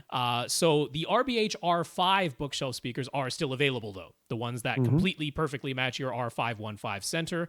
They go for $300 a pair. At least I think that was the price. I can't see the prices in Canada because it only says go to your RBH dealer in Canada, and I have to use a VPN or something to tunnel in there to see the American prices. So in any case, the R5s would perfectly match, but I don't know if maybe he wants something a little bit smaller and easier to mount because they are full-size bookshelf speakers, those RBH R5s. So one that would match nicely and would be very easy to mount would be Aperion's Intimus 4B. That's their satellite speaker. It's a sealed design. It has mounts right on the back, like, mounting holes right on the back to attach to any type of wall mount that you would want. Light, still neutral sound, would match RBH very nicely. They're $200 a pair normally, but they're on sale right now for Black Friday for only $140 a pair. So that is certainly, in my opinion, reasonably priced and would work well. That is very reasonably priced. For his Atmos speakers, he'd like speakers he can mount on his ceiling, as he doesn't want to make any large holes for in-ceiling speakers. I'm with you. What would we recommend? And I believe you're going to recommend a little wedgy cubey thing. Not as little as they might look. I'm showing an image of them on YouTube, and they look like, oh, those are cute little 2-inch cubes that would be super easy to mount. No, those are 6-inch cubes, because that is a 4.5-inch woofer and a 1-inch tweeter inside of there. All right. Compact, very easy to mount. These are the Boston Acoustics Soundwear 4.5s that you can get from Accessories for Less. These are being sold brand new at Accessories for Less for $70 each, so $140 for a pair of those too. Very easy to mount, complete pivot mount on those, so aim them any way you want. But you say aim them straight down. I say aim them straight down, but if you are so inclined, they are easy to pivot any way that you want to. But do keep in mind they are a 6-inch cube, so they're hanging down from the ceiling some amount. Be aware of that. They aren't teeny tiny. The other thing you could do is get more of those Aperion Intimus 4B speakers, because those will absolutely work just fine and they're the same price. Nothing preventing you from doing that. That's right. There you go. Very good options. The Polk LSI 703 bookshelf speakers have been put on clearance. They were originally $1,500 a pair, but now they're down to $600 a pair. What's our opinion of them? I haven't heard them, so have you? Yes, I have heard the Polk LSI speakers. This was a while ago, but they did leave an impression on me because they are not, in my opinion, a neutral speaker in any way. They definitely have a characteristic colored sound. I thought they were too bass heavy, but you can mitigate some of that with careful placement and with some EQ. That's not the end of the world. They use a ring radiator tweeter. And the ring radiator tweeter that they use, it is beamy. It is very beamy. If you are directly on axis, it is a very vivid sound. I would be like, it's Vava vivid if you're right on axis. But the moment you move even slightly off axis, the high frequencies roll off very rapidly. So not appropriate for surround or ceiling or anything like that. No, these are stereo speakers for one listener who likes the particular sound that they have tuned them to. Now, if they float your boat, I got no problem with that. But they aren't the type of speaker that I can recommend to everybody because they have a characteristic sound for sure. They are picky about placement. They are picky about the way that they are aimed. And so they wouldn't be my personal choice. What's our opinion of them? It wouldn't be my personal choice. I want something where the speaker is almost non-variable because it just tells it like it is. And that way I know if I don't like what I'm hearing, it's something else. In this case, it could be the speaker. It has a characteristic sound. No problem if you love them, but I wouldn't recommend them sight unseen at all. And surely not if you need a bunch of people watching a movie at the same time. Right. Yeah. Doesn't sound right for that. One more question from Sean. He's willing to consider a pair of bookshelf speakers in that $1,500 a pair sort of price range. But what he wants are speakers that can play really, really loud while remaining completely distortion-free, no strain or harshness, while retaining a wide, even soundstage and excellent imaging. Even his RBH R55 Ti towers start to sound a bit harsh when he tries turning them up as loud as he would like to go sometimes. All right, so he wants to kick it. Yeah. Is there a really good option we could suggest for what he's looking for? He wants to blow the doors off this joint. And there are two things here. I mean, those RBH R55 Ti towers, they can absorb a lot of power. They can take like 400 watts, which I'm betting you probably don't have 400-watt amplifiers attached to them. So there's a chance there is more headroom to be eked out of those R55 Ti towers if you had the beefy amplifiers to power them. But let's be reasonable here because you've got options in that $1,500 per pair price range that can do what you want without having to get crazy amplifiers, but it means you want some high efficiency speakers. So I'm going to point you to Power Sound Audio, their MT110s. These are a compression tweeter in a horn. So this starts getting them to like 95, 96 dB for 1 watt. And they can take about 200 watts continuously. That is a 10-inch woofer though. Do not be thrown by calling it a bookshelf speaker. It is a 10-inch woofer and a compression horn-loaded tweeter. Again, when you see it like quickly on the screen, you go, oh, that's a nice little compact. No. Nope, that's like 12 inches wide. That's like a foot wide. It's like a 1.5 inch deep. But that's the type of thing you're looking for. They go for, what is it, $13.50 a pair, I think those ones go for. And then, of course, when you want maximum efficiency and crazy high power handling because you're playing in an outdoor amphitheater or something like that, that's where JTR comes in. JTR's least expensive quote-unquote bookshelf speaker is their Noesis 228. Those are two 8-inch woofers on either side of a compression horn-loaded tweeter. That is not a bookshelf speaker. That is a full-size speaker that needs a stand. Yeah, it's a full-size speaker that needs a stand. Yeah, you're right about that. It's not a bookshelf speaker. But it can also take 1,200 watts continuously if you want it to, and it's already 98 dB for 1 watt efficient. So if you want crazy loud, you could go the JTR. Right. They are $1,500 a pair. Neither of these are pretty, but all the money is going into turning that a little bit of electricity into sound, and that seems like what you're looking for. So they're both shown on screen on those links as not having any sort of grill on the front. Is that how they come? I am no not. Grill No, the Power Sound Audios definitely have a grill. They've got they've got the grill holders. The JTRs, I don't think they come with grills. No, they're professional. Man, they're professional like concert speakers that just happen to be sold. It's a club kind of speaker. It is. Yeah, they happen to be sold for the whole market. Yeah. So that's a different look. But it's the performance he's after. That's what you're going after. I mean, you got the party now. You can drop that bass. Here we go with Chris H. Moving on.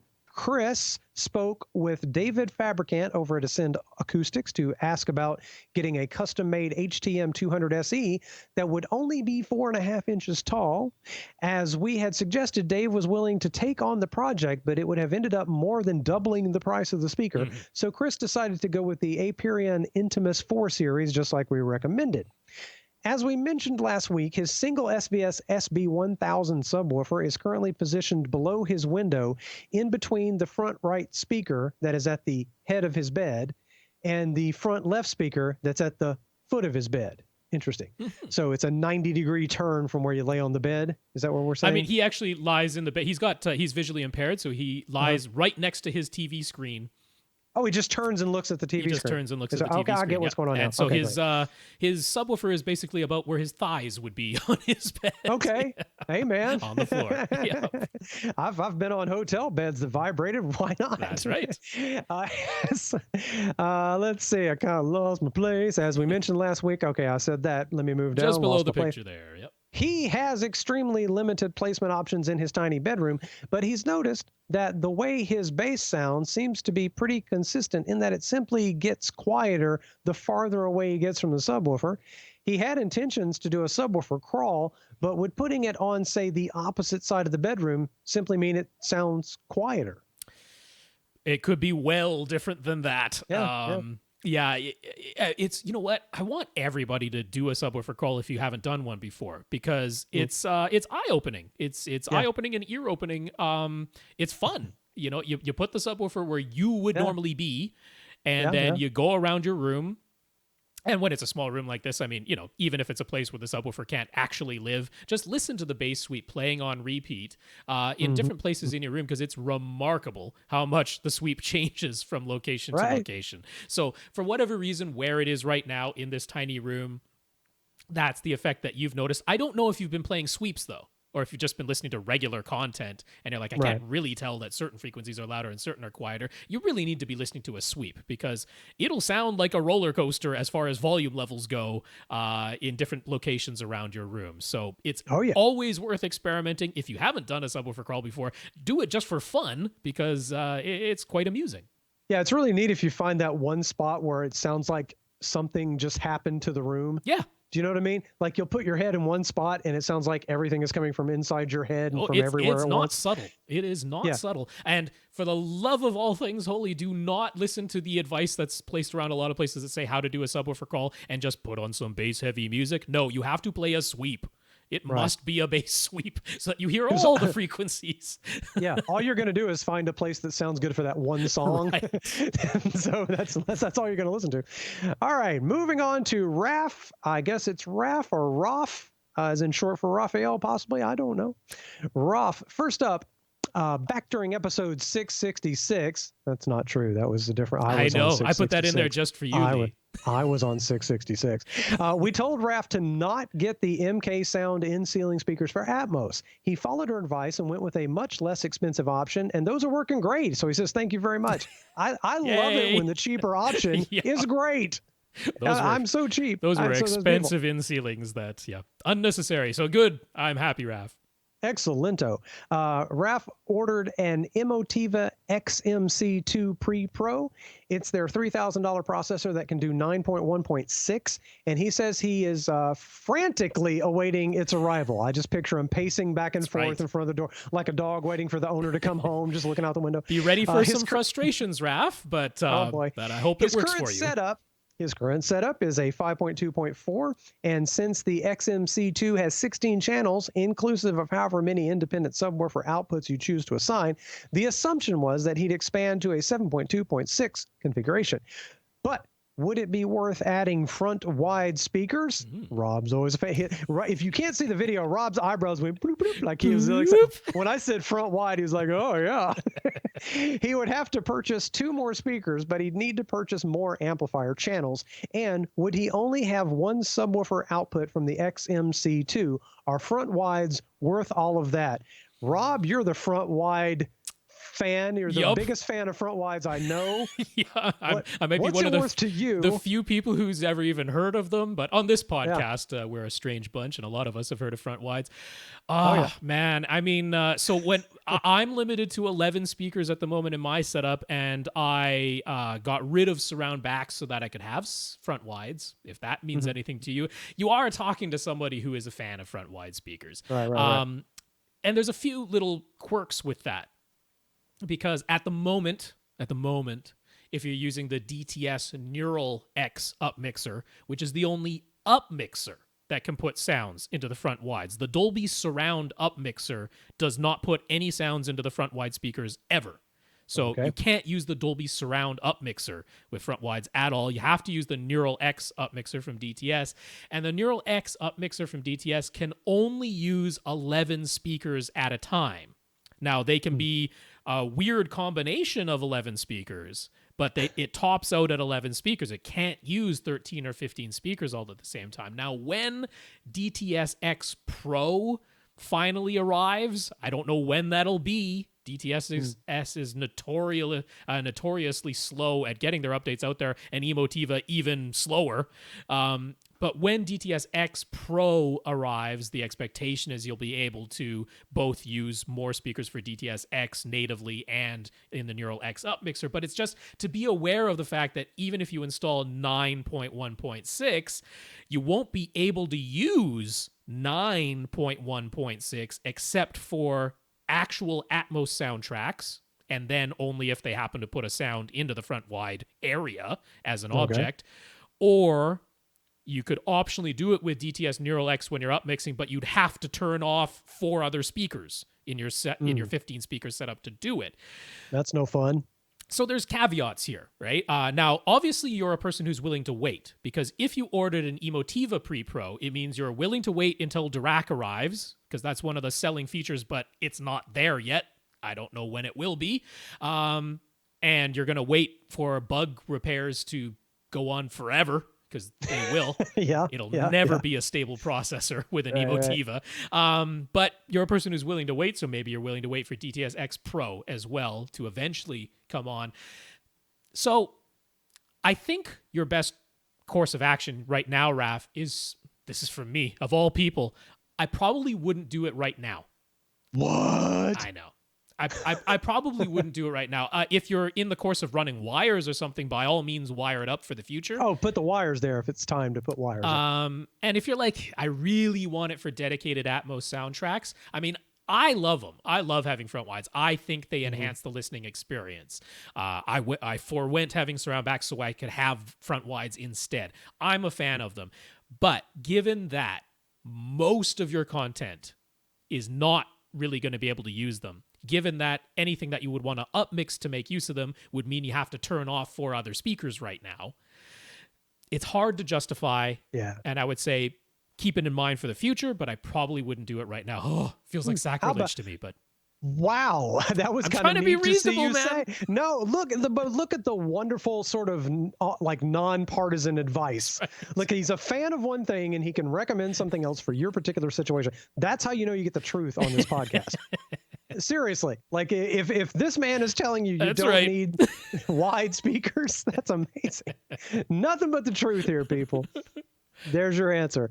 Okay, moving on to Wesley M. And I'll probably go another question or two here and have to skip on out.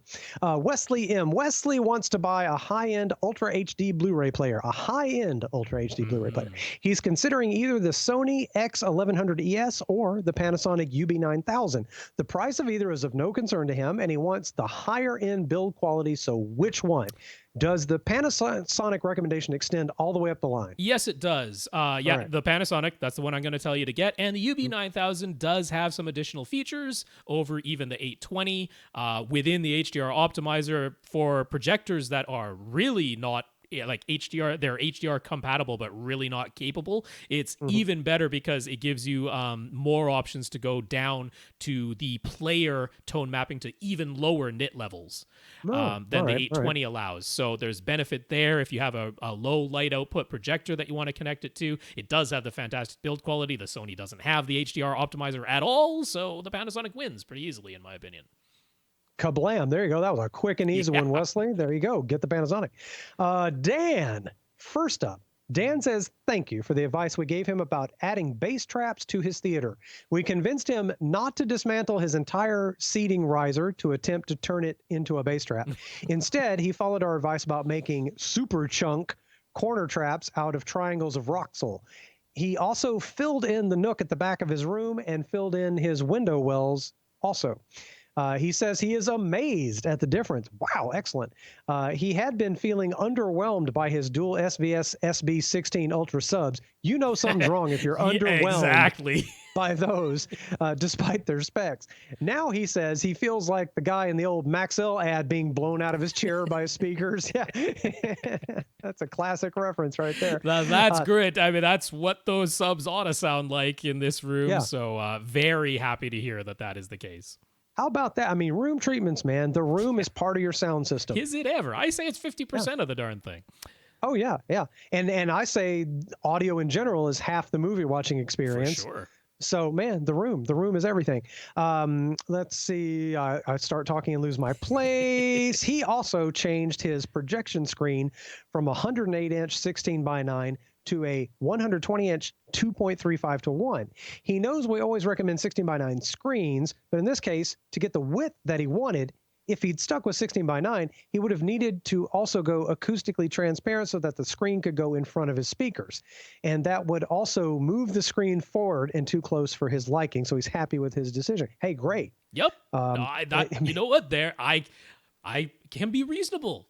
I mean, it looks great, honestly. It looks you wonderful. can see the image on YouTube if you want to have a look at it. It looks very cinematic. For your CinemaScope aspect movies, it's going to look wonderful. When you got subtitles or at 16:9 time, you're going to have to do a little bit of compromising at that point. But no, it looks fantastic. What it reminds me of? The look of his home theater looks like, what was that Star Wars ride I got on at Universal in Orlando? What was that? It looks like the whole room's going to rock back and forth as you fly around. Hey, with those SB16 Ultras, you never know. Yeah, it might. You need hydraulics next and a floating room and just crank that thing back and forth. It looks awesome. So his question, his projector is a JVC X790, which has lens memory. He's been using that to switch back and forth between CinemaScope and 16:9 content. Would it be worth it for him to add an anamorphic lens? Would it make switching back and forth any better or worse than continuing to use his projector's lens memory? Would stretching the image and using all the projector's pixels make HDR content look better? That's a lot of questions there. My guess is my instinct is I would not add the lens. I mean, that's my recommendation to you. Because lenses are things that light have to go through, and they, it takes a really expensive lens to not alter or mess up or blur anything. Yeah, if you're gonna get an anamorphic lens, it needs to be a really good one. Otherwise, it degrades the image. And the really good ones are not cheap. But more than that, so I mean, there used to be the justification, right, which was that you're showing a CinemaScope movie. That means on a regular 16:9 image, it has black bars at the top and bottom. Those are unused pixels in the display. So if we can light up all of those pixels by vertically stretching the image to get rid of the black bars, but now everybody looks tall and skinny, but then you stretch them back out horizontally with an anamorphic lens in front of the lens of your projector, now you're using all the pixels and getting that light back that used to just be black bars. But you're stretching. And not only that, when you zoom the projector in and out, to do the quote-unquote poor man's version of an anamorphic setup, which is just using the lens memory, which all it's doing is zooming in and out and using the motorized lens shift and the motorized focus so that you switch between having zoomed in to fill the full width or zooming it back to fill the full height but leaving gray on the left and right. When you zoom back and forth like that, the amount of light that hits your screen changes with the zoom. And the amount of light that you get extra by zooming in to fill the full width of your screen is really close to the amount of light you get by lighting up the black bars and then putting it through a lens. It's like splitting hairs, the difference in the amount of light. So that to me is not a compelling argument. This whole, you get more light coming out of projector because you're not projecting black bars. I'm like, but you also zoomed the projector in and got more light out of it that way, and it's a wash. So given the cost difference, given that there really isn't a light output difference. Now, the X790 is great with an anamorphic lens because it actually has a button right on the remote that just has Anamo. They truncated it there. Excuse me. It just says Anamo. There's no R. But it gives you the option to either stretch the image vertically, which is, of course, what you would do with black bar content, 2.35:1 content, or compress the image horizontally, which is what you want to do when the content is 16:9, but you're forcing it through an anamorphic lens, right? So you don't want to crop off the top and bottom of 16:9 content, but you need to squish it so that once it goes through the lens, it actually gets stretched back to normal, right? Unless you want a lens that physically moves. It physically gets out of the way, which costs more again. So the JVC X790 is a great projector to use with a fixed anamorphic lens because it can digitally scale the image either way. It can either crop off the top and bottom and stretch it or squish it in from the sides, and it's just a button press to switch between them. So that's very easy, and you can program that into a macro on your Harmony remote. So it's not that I would consider it like usability wise, it's not really any better or worse. Either way, you're going to be pressing a button, either the lens memory button or the Anamo button. Either way, it's going to be a button press on your remote. The light level is about a wash. The ultimate, I wouldn't mess with it. I mean, unless you were just dedicated to nothing but 2.35 to 1 movies. I mean, it's where it becomes obviously better to use the lens memory is the cost, because right now it costs you nothing extra. Nothing. Just press your button. That's right. So I would stick with that. Just press your lens mem button instead of an Anamo button, and it's just it works perfectly. He's got a couple of more questions here. Back in 2012, he had a JVC X30 projector, and he purchased CalMan Enthusiast and a colorimeter at the time. That combo had an auto cal feature, what is it with not finishing words, that made calibrating his projector quite easy for him. But now there are new software versions of CalMan, and the version, by the way, I'm saying CalMan, not Cow Moo Man. Cal is in calibration. Yeah, CalMan. And the version he has can only do Rec 709 color, and its auto cal doesn't work with his newer JVC X790 model. JVC offers their own calibration software, but it requires a different model of light meter than what he owns. So what should he do? Would it be worth buying a new meter to use JVC's own software? Would it be worth buying a new software version of CalMan and trying to calibrate manually? That's above my pay grade. What do you think? So, I mean, what's nice is there's now a much less expensive version of CalMan called CalMan Home. It's $145 for that software now. They used to be, several $100s for the home version, and the Enthusiast, I think, was $700 or $800 back when he got it. So there are new versions of Home, which they specifically say CalMan Home for LG, for Sony, for Samsung, for Panasonic, because if you are connecting it to one of those brands of televisions, they have auto cal features, but only for that brand. So that's how they're kind of reducing the price. It doesn't have auto cal for anything except one brand of TV, but you can still do a manual calibration on any display using any version of CalMan Home for $145, including being able to calibrate Rec 2020 color and HDR, which is something he really would want to do. So the software price isn't too bad. Now, I don't know which colorimeter he has, because the new versions, the $145 versions of CalMan Home, have a pretty limited number of colorimeters and spectroradiometers that they work with. If you just look at the specifications of any CalMan Home version, and it shows you all the meters that it's compatible with. If you already have one of those colorimeters, then getting the new version of CalMan Home for $145 and doing a manual calibration, that's not a ridiculous amount of money. But to really do it right, you kind of want to profile your colorimeter so that you get really accurate results. And to do that, you need a spectrophotometer, and the cheaper ones are like $700-800, and the really good ones are a couple thousand. Whew. That starts getting really iffy. Unless you're planning on going into that business. Right. And then to do an auto cal, you would be using JVC's own software, which has a really limited number of meters that it works with. Although there is overlap there between JVC's own software and CalMan Home. So maybe, but honestly, I think what you should do is hire a calibrator.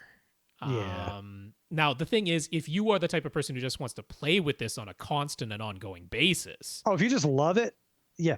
Then maybe you're going to go, so you'd have to track down an i1 Display Pro, or not a Display Pro, an i1 Pro. You want the spectroradiometer, the spectrophotometer, that's the i1 Pro.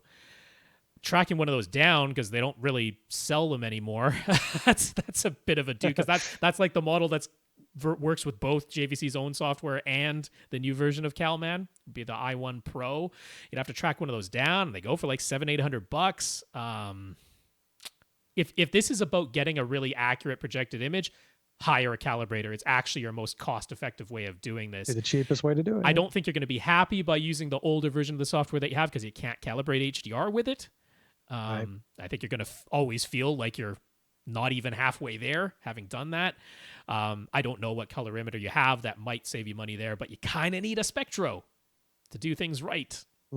This does sound like a situation for a professional human being. This is exactly what they're there for. And they'll bring in their $20,000 colorimeter and their $20,000 Spectro and really do it right. Yeah, exactly. So, I mean, unless you just love it and want to play with it all the time, get a person who does this all the time. I hate to skip on out of here. Not at all. That seems very appropriate. We put a big dent in it. So a big dent. We got through 15. That's right. That's pretty impressive. New questions. And they weren't short questions either. So I will say on our list, we have Bob, we have Mark G, who's actually writing back with a funny update to what we said last week. Phil D, I'll just tease that for later. Phil D, Matthew H, and we're making history, Lee. Infinite Gary down there at the bottom of the list. Terrible. There's no way I can get through all this and get to Infinite Gary at question number 20. Nope. That's the way Gary, it goes. I'm sorry. And it looks interesting. Okay. But anyway, so, tried really hard, man. That's awesome. I want to remind everybody here at the end of the podcast, Wednesday, December the 11th, Tom and I will be interviewing a fellow named Phil Jones from Sound United. So if you have questions about the Sound United family of products, which is a huge number of products, and I will warn you right now, we probably won't get to every single question that comes in. But if you got questions, send them on into us. question@avrant.com. That is the email address to send your questions to. So get those in there. Got to be here by, I don't even want to say Tuesday, December the 10th. Try to get it in before that, please, because I'd like to have the questions ready for Phil to look at beforehand. But there you go. Wanted to get that announcement out there. Okay. Want to thank, first of all, Mr. Lee Overstreet. Thank you for being my guest co-host this week. You're very welcome. You know I love this all the time. And if anybody wants to chat with me, find me on Twitter, @LeeOvertweet. Excellent. I enjoy seeing, I can tell when it's somebody that listens to the podcast. Mm-hmm. You go look at people's profile, and there's always some mention of electronics or AV or audio. Like, I know where you came from. That's right. And we want to thank our listeners of the week as well. If you want to do a one-time donation, please come to our website, avrant.com, and click on the right-hand side where it says support AV Rant. And we want to thank our Patreon supporters, 93 of them over at patreon.com/AVRant podcast, including John H, who got us up to 93 this week. So thank you very much, all of our patrons. Want to thank Mike S for talking us up to Acoustimac, and Phil D for talking us up to Accessories for Less and SVS. All right. I think that's it. We've thanked everybody. A lot of good thank yous. We've got our announcements out there. We nailed 15 questions, and for once, we left Infinite Gary off the list. My goodness. Oh, man, it's crazy. What a podcast. First time for me. I feel terrible. I'm missing my Infinite Gary. Well, on behalf of Tom, Andry, and for AV Rant, I am Rob H. And I'm Lee Overstreet. Now go out and listen to something.